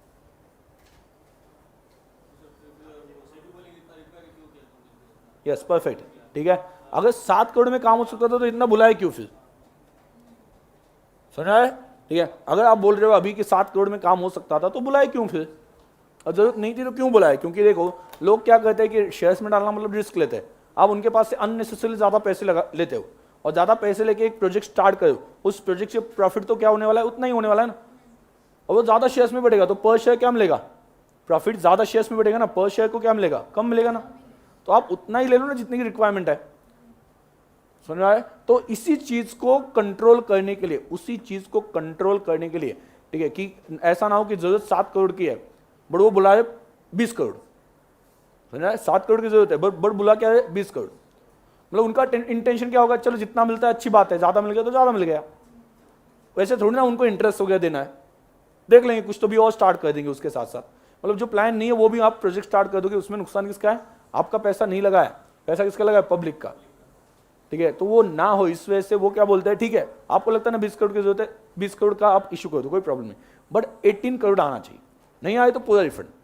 आप उस वक्त ये नहीं बोल सकते नहीं हमारा काम 7 करोड़ में बन जाएगा। समझा गया? इससे होगा क्या? अभी लोग जो है ना, जितनी जरूरत है ना, मस्ती नहीं करेंगे, जितनी जरूरत है, मतलब 7 करोड़ की जरूरत है तो कितना मैक्सिमम इशू करेंगे? 8 करेंगे।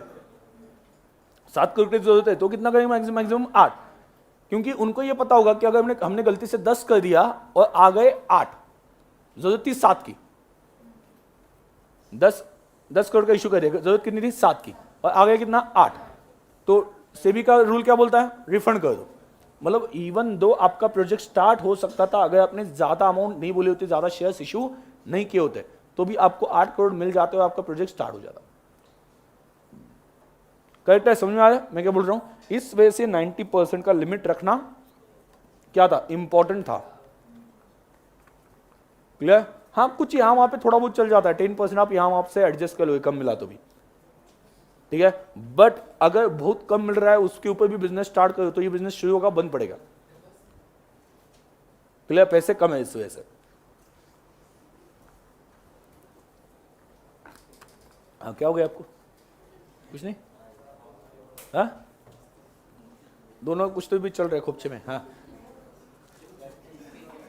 हाँ, डिस्कशन चल रहा है, डिस्कशन खतरनाक वाला, वही बड़े बड़े आवाज में। हाँ हाँ, चलो ध्यान दो। 90% का लॉजिक समझ में आ गया कि क्यों रखना चाहिए था। कंपनीज ऐड बोल रहा था कि आप सोचो कितना मिनिमम चाहिए, तो कंपनीज ऐड के हिसाब से क्या है, 20 करोड़ का मांग रहे हो और अपने प्रोस्पेक्टस में लिखा 7 करोड़ तो भी चल जाता है। बट अगर 7 करोड़ की जरूरत थी तो 20 करोड़ क्यों बोला है, अगला क्वेश्चन ये बनता है। इस वजह से सेबी ने लिमिट रखा कि नहीं, ज्यादा हम चांस नहीं देते, मैक्सिमम कितना 90%, और मिनिमम 90% तो आपको मिलना चाहिए, अदरवाइज रिफंड करना पड़ेगा। इस वजह से लोग डर के जो है ना, वो जितना चाहिए उतना ही शेयर्स इशू कर देंगे। उसके बाद में आगे आगे issue price,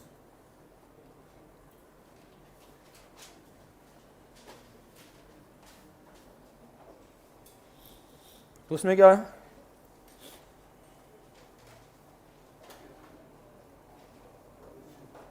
issued at par कहा जाता है, पब्लिक फेस वैल्यू।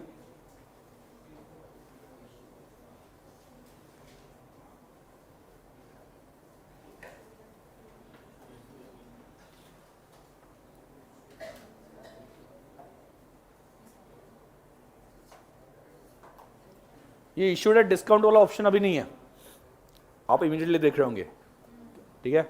लेकिन उसमें अगर स्वेट इक्विटी शेयर्स दे दो, स्वेट इक्विटी शेयर्स क्या होता है, स्वेट इक्विटी शेयर्स, स्वेट का मतलब क्या है, पसीना, बराबर है, पसीना। हाँ, स्वेट इक्विटी शेयर्स, पसीने नहीं। हाँ नहीं, वो तो डिस्काउंट होता ही नहीं, वो आगे मैं लॉजिक बता दूंगा।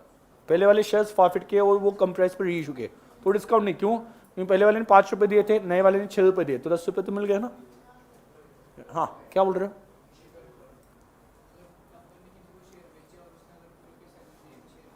नहीं, वो डिस्काउंट नहीं होता फिर। समझा है कैसे डिस्काउंट नहीं हुआ? क्योंकि पहले वाले ने 5 रुपए दे दिए उसी शेयर्स के लिए, और नए पर्सन को मैंने 6 रुपए पे इशू कर दिया, री इशू कर दिया, तो टोटल कितना मिला 11। शेयर्स कितने का है 10 का, तो पूरे पैसे तो मिल गए ना, डिस्काउंट नहीं कह सकते उस केस में। क्लियर? तो स्वेट इक्विटी शेयर्स मतलब क्या होता है कि एम्प्लॉय को उन्होंने जो पसीना बहाया कंपनी के लिए, पसीना ही, ठीक है, पसीने वाले शेयर्स। हाँ, ठीक है। तो जो एम्प्लॉय ने एफर्ट्स लिए उसके बदले में जो शेयर्स दिए जाते हैं उसे कहा जाता है स्वेट इक्विटी शेयर्स। वो आप डिस्काउंट वहां पे दे सकते हो एम्प्लॉयज को, पॉसिबल है। क्लियर? लेकिन अदरवाइज ये अलाउड नहीं है, नॉट अलाउड। जनरली आप नॉट अलाउड ही लिख देना, दिमाग में रख देना, ठीक है। आगे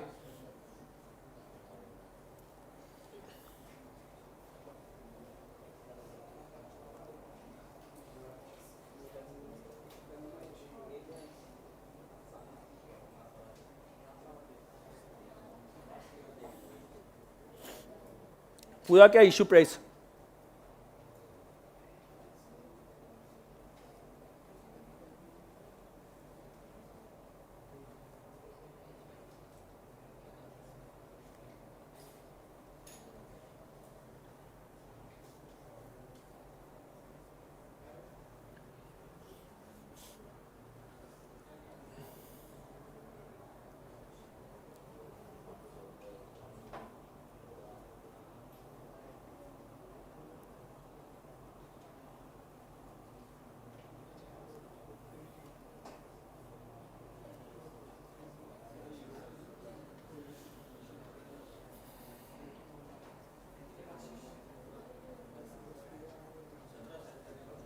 आगे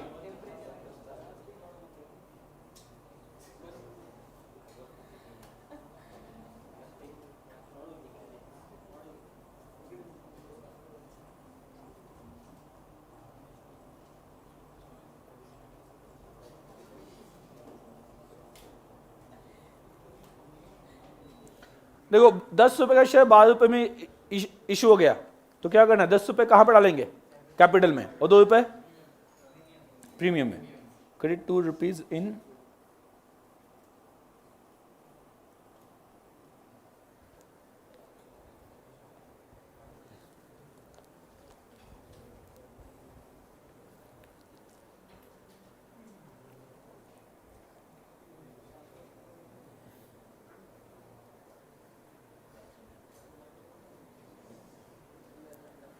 इशूड एट डिस्काउंट, वो तो बात ही खत्म, छोड़ दो।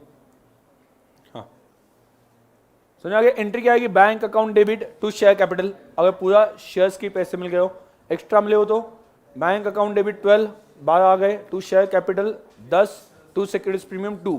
अभी इसमें ये मैंने सोचा कि 10 रुपए साथ में आ गए तो एक साथ, ऐसा भी हो सकता है ना कि 2 रुपए आ गए, ठीक है। तो वहां पे क्या कहेंगे, bank account debit to share application, और बाद में शेयर एप्लीकेशन में से शेयर कैपिटल में ट्रांसफर करेंगे। अभी एक ध्यान देना, अभी एप्लीकेशन अलॉटमेंट का इंटरेस्ट के टाइम पे लॉजिक है, ये समझ में आ गया यहाँ तक, ठीक है। अभी एक ध्यान देना ओके।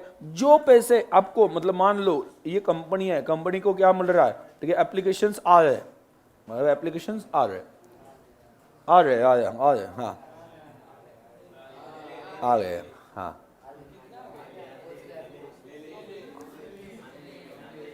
मिल रहा है, तो एप्लीकेशन लेने चाहिए क्या, ले, हाँ ठीक है।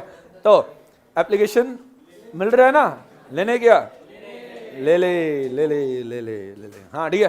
तो अभी यहाँ पे एप्लीकेशंस आपके पास आ रहे, जब पैसे एप्लीकेशन आ रहे तो उस वक्त आपको ये अंदाजा है कि एप्लीकेशन कितने मिलेंगे, ठीक है। 10 लाख शेयर्स हम इश्यू कर रहे हैं, 10 लाख क्या आएंगे,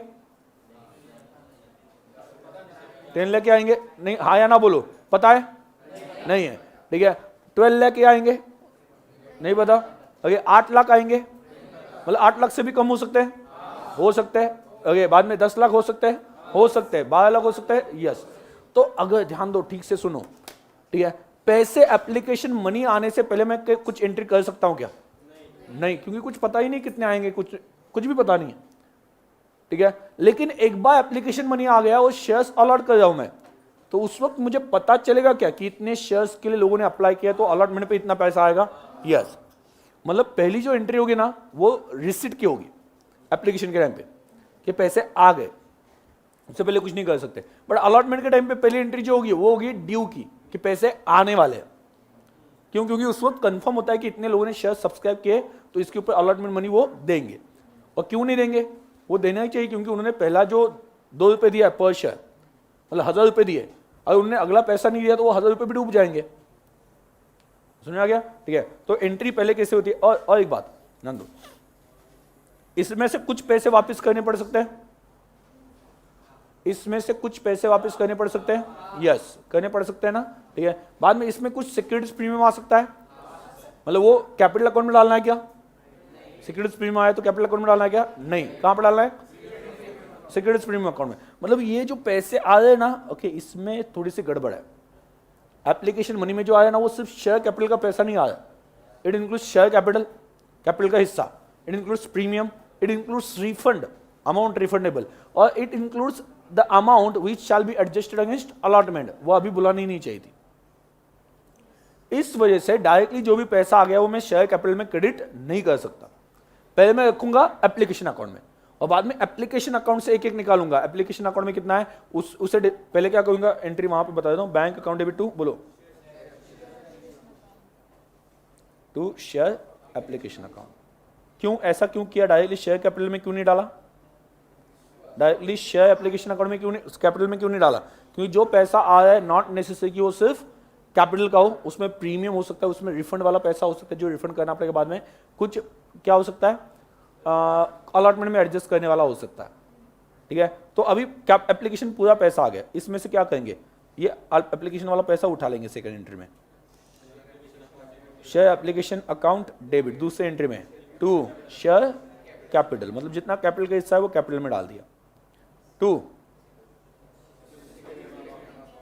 securities premium account, to bank account, ये कौन सा बैंक अकाउंट, कौन सा, रिफंड वाला जो पैसा है वो बैंक अकाउंट से जाएगा वापस, एप्लीकेशन में डाला था, टू शेयर अलॉटमेंट। मतलब समझ में आ रहा है क्या मैंने क्यों एप्लीकेशन अकाउंट बनाया? ठीक है, अगर पूरा पैसा एक साथ ही मिल रहा है और पूरा पैसा कैपिटल का ही है तो मैं क्या करूं? Bank account debit to share capital.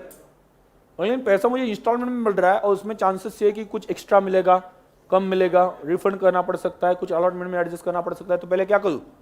Bank account debit to application, और बाद में एप्लीकेशन अकाउंट में से मैं मतलब दिखा दूंगा कि कितना कैपिटल में गया, कितना कितना कहां पे सिक्योरिटीज प्रीमियम, कितना बैंक अकाउंट और कितना शेयर अलॉटमेंट में गया। आया समझ में? अच्छे से क्यों किया? अभी ये हो गया पहला स्टेज एप्लीकेशन वाला। अभी दूसरे स्टेज में क्या होगा? अलॉटमेंट।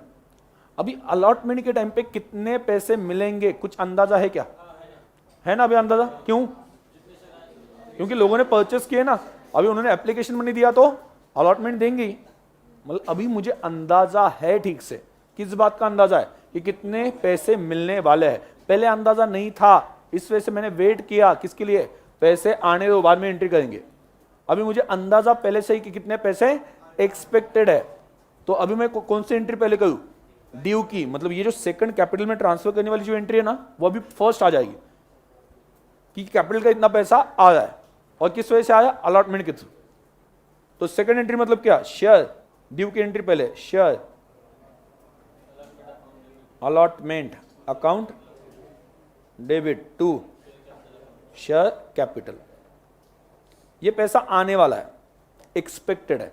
और उसमें कभी कभी ऐसा होता है कि प्रीमियम हमने कब लिया? अलॉटमेंट के टाइम पे। ऐसा हो सकता है एप्लीकेशन के टाइम पे नहीं, अलॉटमेंट के टाइम पे लिया। ऐसा भी वहां पे हो सकता है ताकि रिफंड का टेंशन ना हो। ठीक है, तो इस वजह से वहां पे क्या है कि यहां पे ए भी आ सकता है, सिक्योरिटीज प्रीमियम इतना आने वाला है। समझा है? पहली एंट्री मैंने क्या की थी? रिसीट की और बाद में ड्यू की, मतलब ट्रांसफर की। और अभी मैं पहले से ट्रांसफर कर रहा हूं कि मुझे पक्का पता है कि ये पैसे आने वाले हैं। हाँ, हो सकता है कि कुछ लोगों ने पैसे नहीं दिए, बट उसके चांसेस बहुत कम है, चांसेस बहुत कम है। तो हम चांसेस के बेसिस पे ही चलते हैं ना। पैसे आने के चांसेस ज्यादा है या ना आने के ज्यादा है? आने के, तो एंट्री करके रखो। मैंने आपको बताया था क्या चांसेस पे अकाउंटिंग होती है? मतलब मैं वो इंटरमीडिएट पे अच्छे से एक्सप्लेन कर रहा हूं, क्योंकि इंटरमीडिएट में बहुत अजम्पशन लेने पड़ते हैं। ठीक है, तो चांसेस के बेसिस पे अकाउंटिंग होती है कि चांसेस किसके। मैंने शायद से बोला था, जितना मुझे याद है, कि आपने क्रेडिट सेल किया, क्रेडिट सेल किया, पैसे आने के चांसेस, ना आने के चांसेस, ना आने के चांसेस कुछ है, कुछ कितने कितने परसेंट आपने बेचा, मतलब आने की चांसेस ज्यादा है। फिर भी कुछ ऐसा हो सकता है जिसकी वजह से ये पैसे बाद में ना मिले, तो कितना चांस है? 1% मान लो। तो आपने ऐसा क्यों नहीं किया कि एंट्री नहीं की? शायद से पैसे नहीं भी आ सकते, तो भी आपने क्या सोचा? पैसे आने वाले, इस वजह से एंट्री कर दी। मतलब वहां पे चांसेस जिसके ज्यादा है उस बेसिस पे आप आगे बढ़े। वैसे यहां पे वही है ना, पैसे आने के चांसेस ज्यादा है तो हम पैसे आएंगे बोल के कैपिटल में क्रेडिट करके रख रहे हैं, और जब आएंगे तब एंट्री क्या करेंगे?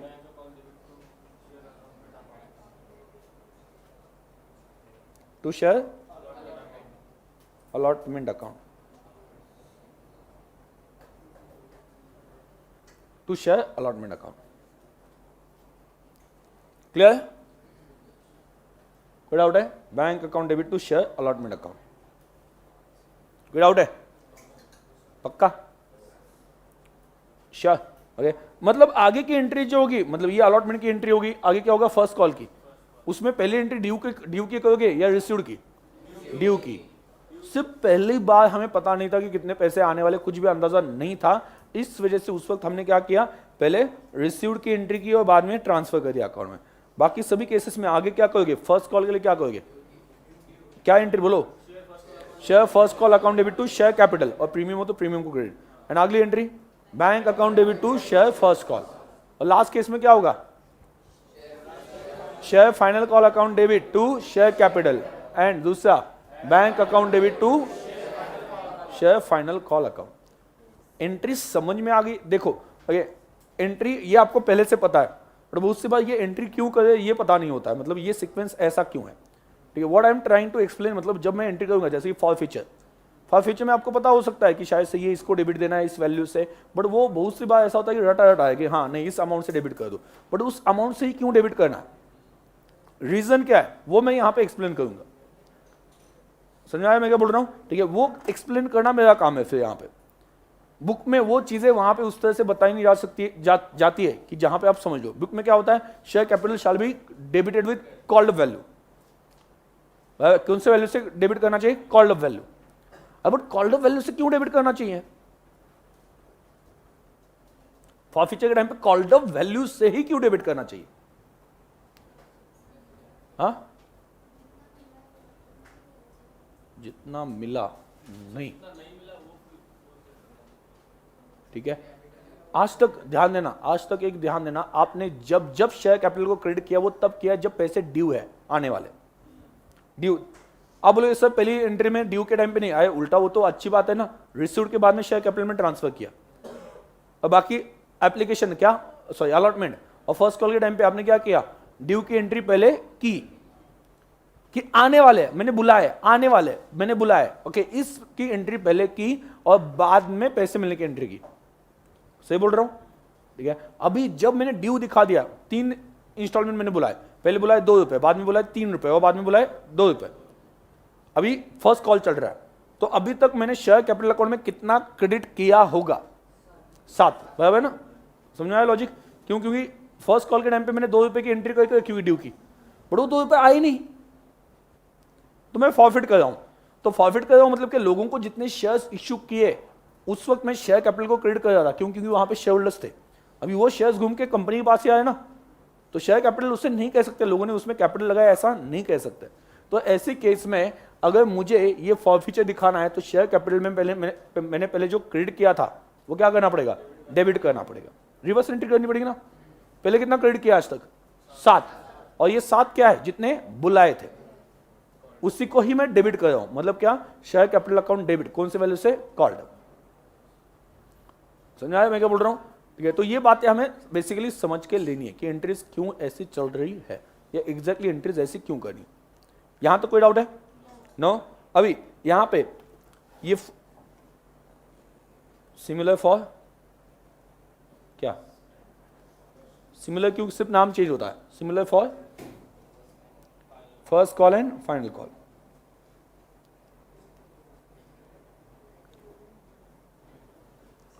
उसके लिए सिमिलर है, सेम नहीं, ओके, मतलब सेम मतलब सिर्फ नाम चेंज हो जाएगी वैसे देखा जाए तो, ठीक है। तो ये वहां पे एंट्री पास की जाएगी। ये एंट्री लिखी है क्या? नहीं लिखा है ना? लिख लो, आपके पास इनको लिखना है।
अभी तक कोई डाउट है? समझ आ रहा है?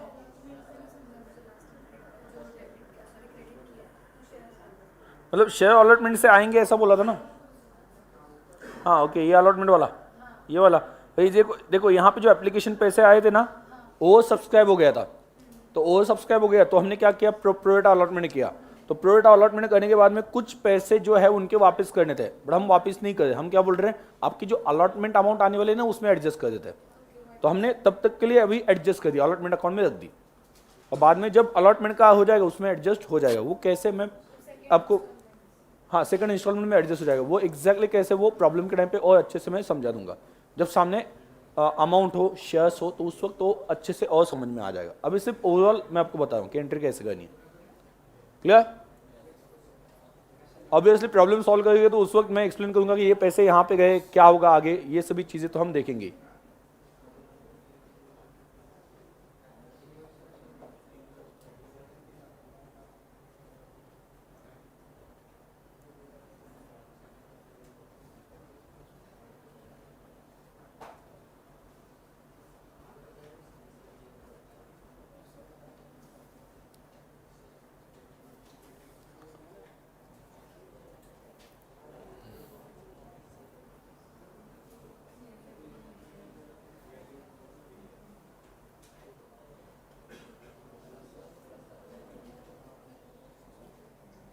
समझ में आया ना?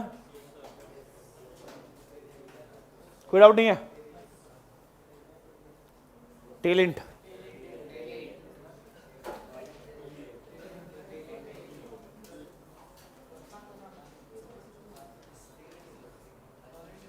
हाँ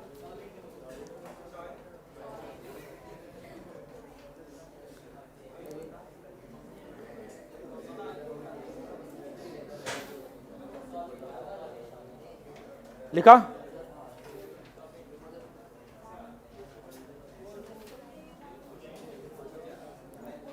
वो तो आप लोग एकदम मतलब क्या है कि होशियार, अच्छा बोल रहा हूँ, ऐसा कुछ है ये नहीं बोल रहा हूँ, नहीं तो हम क्या पढ़ा पाएंगे।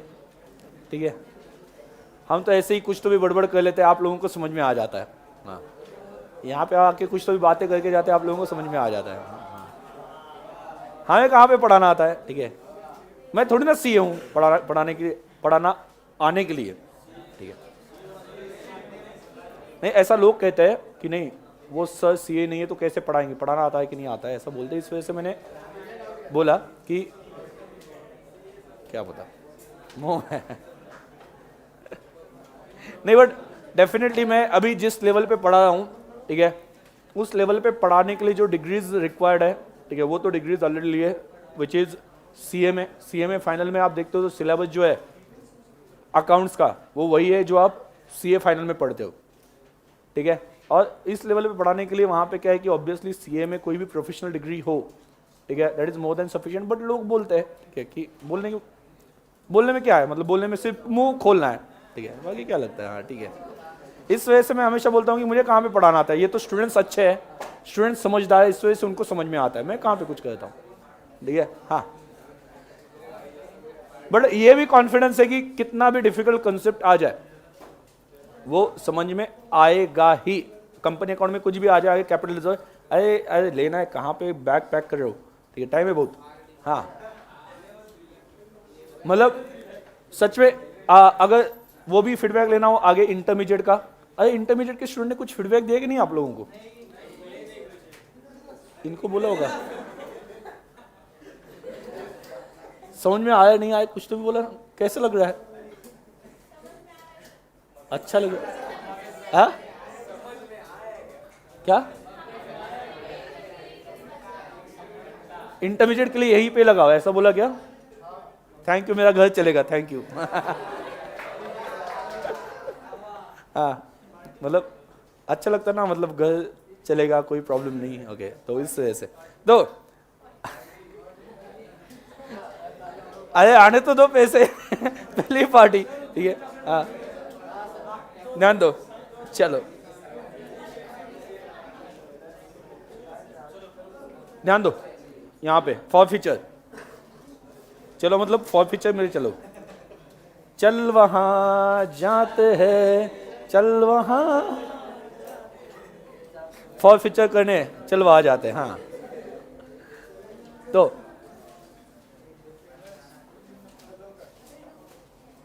और स्पेसिफिकली फ्रॉम दिस बैच मैं यही कोशिश कर रहा हूँ जितना हो सके उतना एनर्जेटिक रहो, और जितना हो सके उतना जोक्स वगैरह चलते रहे, ताकि स्टूडेंट का जितना ध्यान रहेगा यहाँ वहाँ पे घूमेगा नहीं ध्यान। आगे मतलब जोक रहते तो कैसा कि ध्यान सर आगे क्या बोलेंगे, ओके, वो ध्यान रहता है। हाँ, कभी जोक आ सकता है, हाँ कभी जोक आ सकता है, पता नहीं उसमें, बहुत सी बात तो मुझे भी पता नहीं होता कि मैंने जो किया, आप हंसने लगते हो, ठीक है। मतलब मैं नॉर्मल कंसेप्ट पढ़ा रहा हूँ।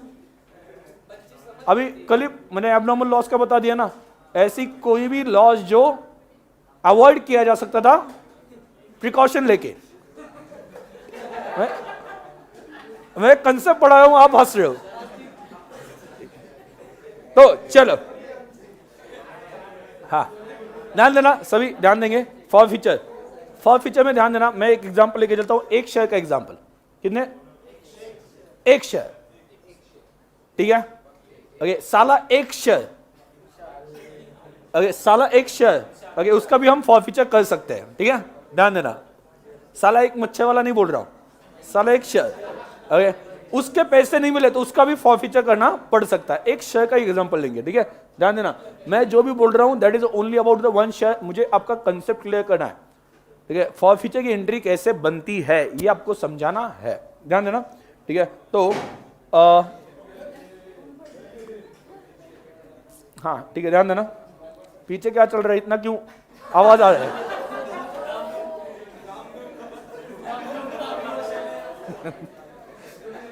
धाम धूम मतलब क्या?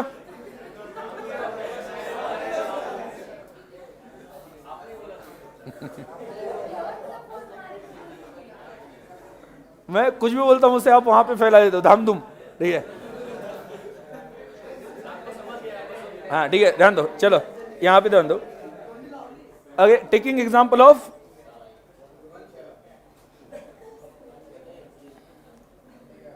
One share. पहला बोलो, पहला example application money,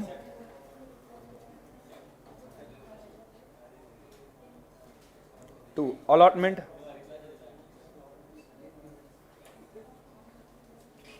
money, three ध्यान देना, बाद में first call, four with ₹2 premium.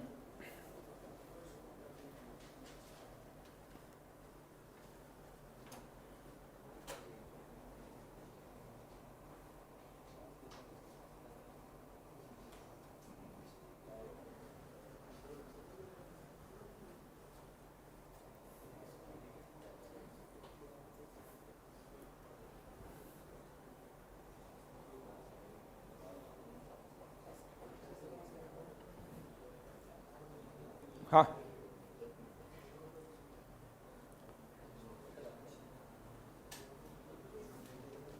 ध्यान देना, ठीक है। अभी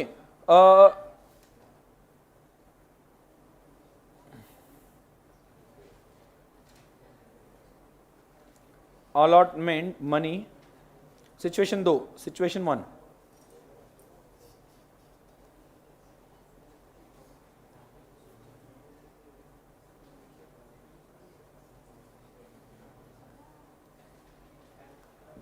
therefore shares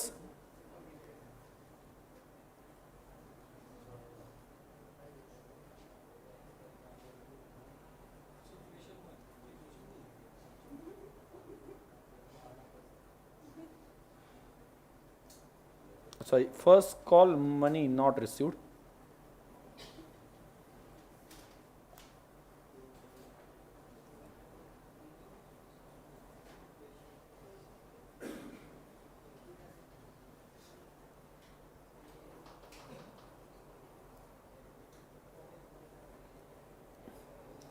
अभी allotment money not received,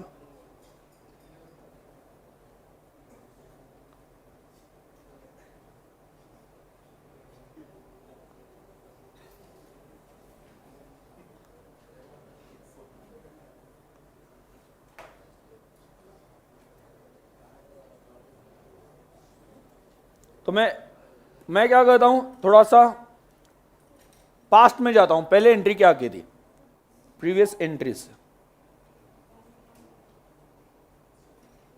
previous entries before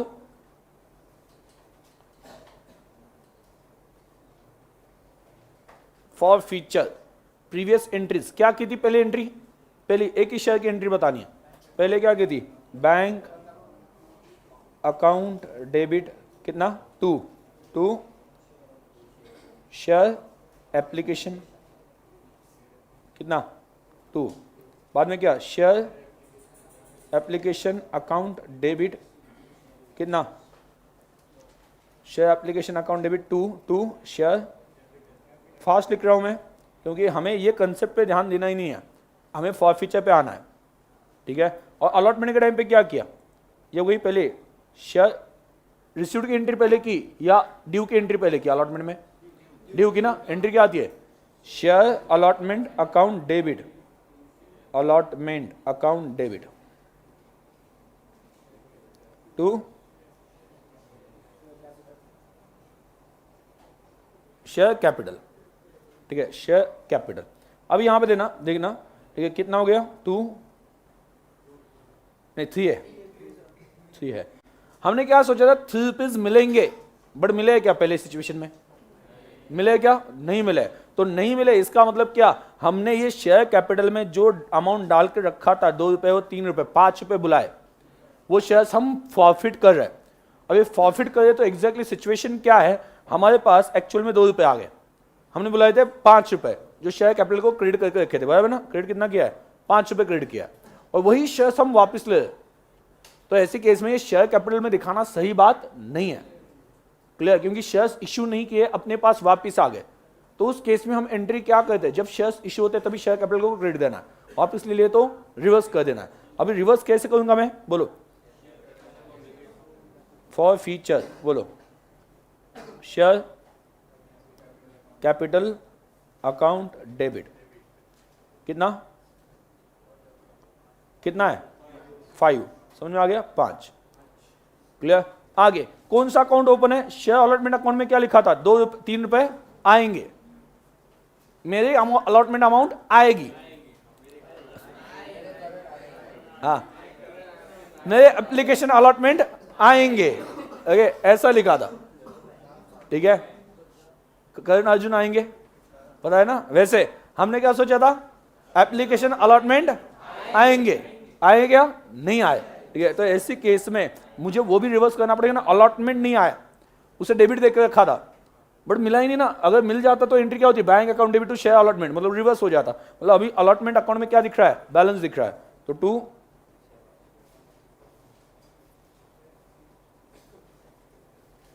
और अपने पास कैश कितनी आ गई 3 है, कैश कितनी आ गई 2। अब ये कैश जो 2 रुपए की आ गई वो वापस करनी है क्या, नहीं, मतलब आपका फायदा या लॉस है, फायदा, तो ये इसे कहां पे रखेंगे 2 शेयर फॉरफीचर अकाउंट, ये आपके प्रॉफिट दिखाई देगा। और याद रखना ये जो शेयर फॉरफीचर अकाउंट है ना, रीइश्यू करते टाइम पे यूज होगा, कैसे यूज होगा, कैसे यूज होगा, ओके, जब हम 10 रुपए का शेयर 9 रुपए में रीइश्यू करेंगे, कोई नहीं मिल रहा है, 9 रुपए में रीइश्यू कर दिया, 1 रुपए कम पड़ेगा ना, तो उस वक्त 1 रुपए कम पड़ रहा है, वो कहां से लेंगे, अरे पहले वाले ने दिया ना 2 रुपए एक्स्ट्रा, कहां पे रखे, फॉरफीचर में, इस वजह से वो फॉरफीचर अकाउंट में रखना होता है जब तक रीइश्यू नहीं होता है, क्योंकि रीइश्यू के टाइम पे शायद से इसकी जरूरत पड़े जो पहले जब्त किए। मतलब आप रीइश्यू के टाइम पे कितने में रीइश्यू कर सकते हो, मैक्सिमम कितना कम कर सकते हो, 8 रुपए कम कर सकते हो ना, क्यों, क्योंकि हम क्या बोलेंगे 8 रुपीज मिलेंगे, पहले वाले 2 रुपए 10 रुपए हम कैपिटल में डाल सकते, कोई डिस्काउंट नहीं है। लेकिन मैंने 7 रुपीज ही ले लिया रीइश्यू के टाइम पे, तो क्या होगा, प्रॉब्लम क्या, 2 रुपए, ओके, मैं फॉरफीचर ले सकता हूं, 9 रुपए बनते हैं बट 1 रुपए का डिस्काउंट दिखाई देता है, जो कि गलत है, समझा गया। तो कितना हम यूज कर सकते हैं, मतलब कितना हम रीइश्यू के टाइम पे प्राइस रख सकते हैं, उतना जितना आपने पैसे ऑलरेडी कलेक्ट किए। मतलब इन शॉर्ट क्या, प्रीवियस शोल्डर और नए शोल्डर को मिला के 10 रुपए आने चाहिए, पहले वाला शोल्डर और नया शोल्डर इन दोनों को मिला कितने आने चाहिए, 10 रुपए आने चाहिए। तो उतना पैसा ले लो, अगर पहले वाले ने 3 रुपए दिए तो नए वाले से कितना लोगे, 7 से ज्यादा ले सकते हो,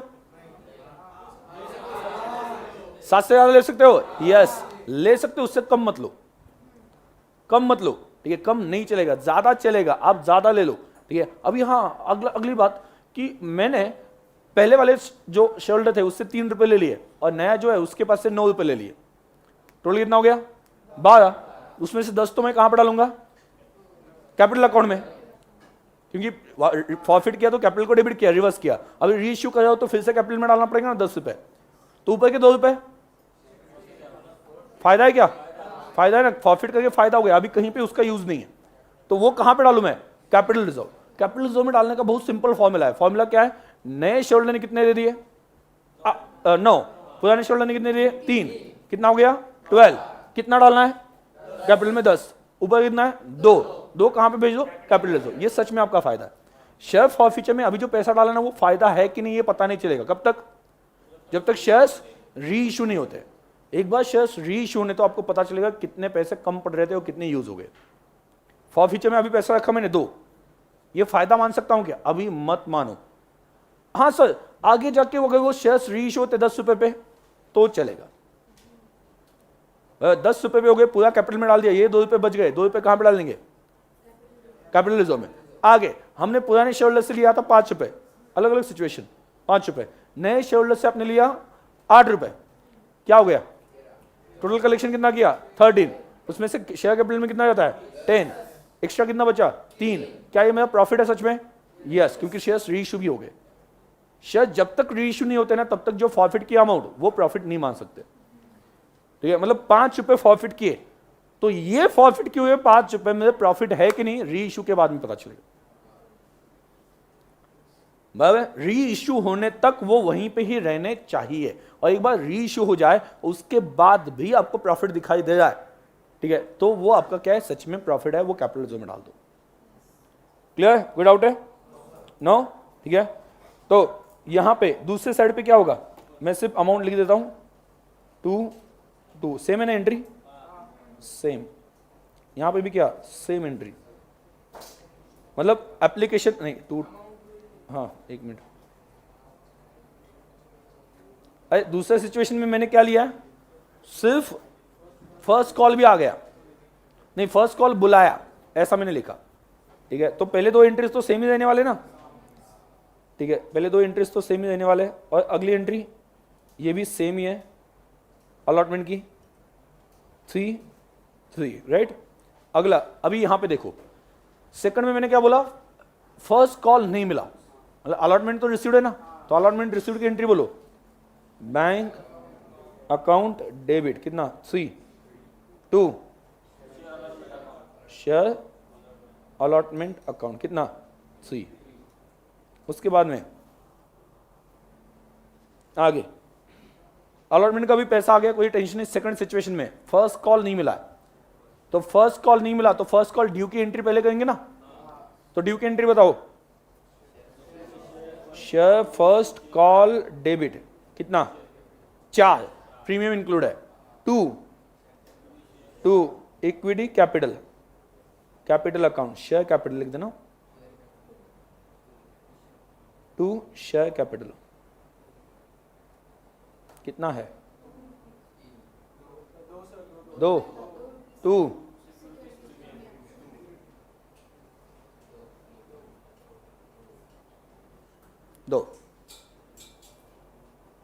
सुना, सिक्योरिटीज प्रीमियम 2। अभी ध्यान देना इस सिचुएशन में क्या होगा, याद कर लेना, आज तक आपने कैपिटल अकाउंट में कितनी बार क्रेडिट किया, 3 बार, पहला एप्लीकेशन का, दूसरा अलॉटमेंट का, और तीसरा फर्स्ट कॉल का जो ड्यू था, कितना क्रेडिट किया 2 रुपए, पहले वाला 3 रुपए और 2 रुपए, मतलब 7 रुपए। तो एंट्री में जब आप फॉरफिट करोगे तो क्या होगा, शेयर कैपिटल अकाउंट डेबिट कितना 7 रुपए, कॉल्ड ऑफ वैल्यू अभी तक बुलाया था 7 रुपए, ठीक है।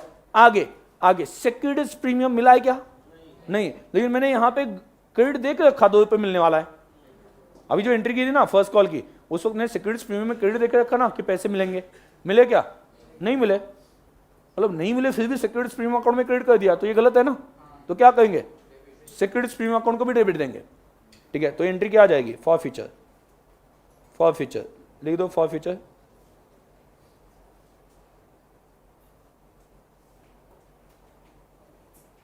For future share account debit कितना 7, बराबर।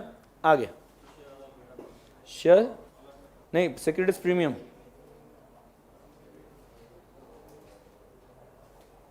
कितना 2 रुपए मिल गए, 2 रुपए मिलेंगे बोला था बट मिले ही नहीं ना प्रीमियम के, अभी बोला था कि ड्यू है मिलेंगे, बट वो उसने दिए ही नहीं, फर्स्ट कॉल दिया ही नहीं, ठीक है, तो वो क्रेडिट करके रखा था सिक्योरिटीज प्रीमियम को पहले ही, तो उसे डेबिट देना चाहिए, नहीं तो गलत दिखाई देगा, इतना प्रीमियम आ गया ऐसा दिखाई देगा अगर आपने रिवर्स नहीं किया। 2, कौन सा अकाउंट और रिवर्स होना चाहिए? फर्स्ट कॉल के टाइम पे हमने डेबिट देकर रखा था, आया कि वो फर्स्ट कॉल नहीं आया? 2 फर्स्ट कॉल कितना है 4 एंड 2 कितना मिला एक्चुअल में आपको? पहले वाले 2 मिल गए और दूसरे अलॉटमेंट के 3 मिल गए, मतलब कितने मिल गए? 5 आपने जब्त किए, ठीक है, जब्त किए तो वो कहां पे जाने चाहिए? क्या? Share forfeiture account. कितना? 5, ये जब्त किए 5, ये आपने जब्त किए। समझ में आया क्या बोल रहा हूं? क्लियर? कोई डाउट? मतलब यहां पे ध्यान देना कि अगर आपको जो भी पैसे मिले हैं ना, सच में प्रीमियम छोड़ के जो भी पैसे सच में मिले वो कहां पे डालना है? फॉरफीचर अकाउंट में। जो पैसे नहीं मिले, अलॉटमेंट को आपको डेबिट देके रखा था लेकिन मिले नहीं, तो उसे क्रेडिट देना तो बनता है ना, रिवर्स करना पड़ता है ना अकाउंट, नहीं तो बैलेंस दिखाई देगा जो कि कभी मिलेगा ही नहीं। फिर बाद में वहां पे क्या था? पहला शेयर कैपिटल, जितना आपने पहले क्रेडिट किया था अभी उतना डेबिट दे दो। और क्या है? सिक्योरिटीज प्रीमियम अकाउंट, उसका क्या? अगर आपने क्रेडिट दिया था मिलेगा सोच के बट मिला नहीं, तो उसे क्या करना पड़ेगा? डेबिट देना पड़ेगा। अच्छा, तो सिक्योरिटीज प्रीमियम अगर मिल गया होता तो? सिक्योरिटीज प्रीमियम को क्रेडिट किया, सिक्योरिटीज प्रीमियम मिल भी गया और अगले टाइम फाइनल कॉल के टाइम पे पैसे नहीं मिले, तो सिक्योरिटीज प्रीमियम को रिवर्स करना है या नहीं करना है? नहीं करना है। मिल गया तो क्यों रिवर्स करना है? वो रहने दो सिक्योरिटीज प्रीमियम अकाउंट में, और मिल गया तो रिवर्स नहीं करना है, ठीक है। यहां पे नहीं मिला था इस वजह से मैंने डेबिट कर दिया। If securities premium is not received, it means it was previously credited but not received, therefore it shall be debited. समझ में आया? मतलब इसके ऊपर, प्रीमियम के ऊपर मैं अगले लेक्चर में और बताऊंगा, ठीक है। प्रीमियम के बारे में हमें अच्छे से समझना है, ठीक है। चलो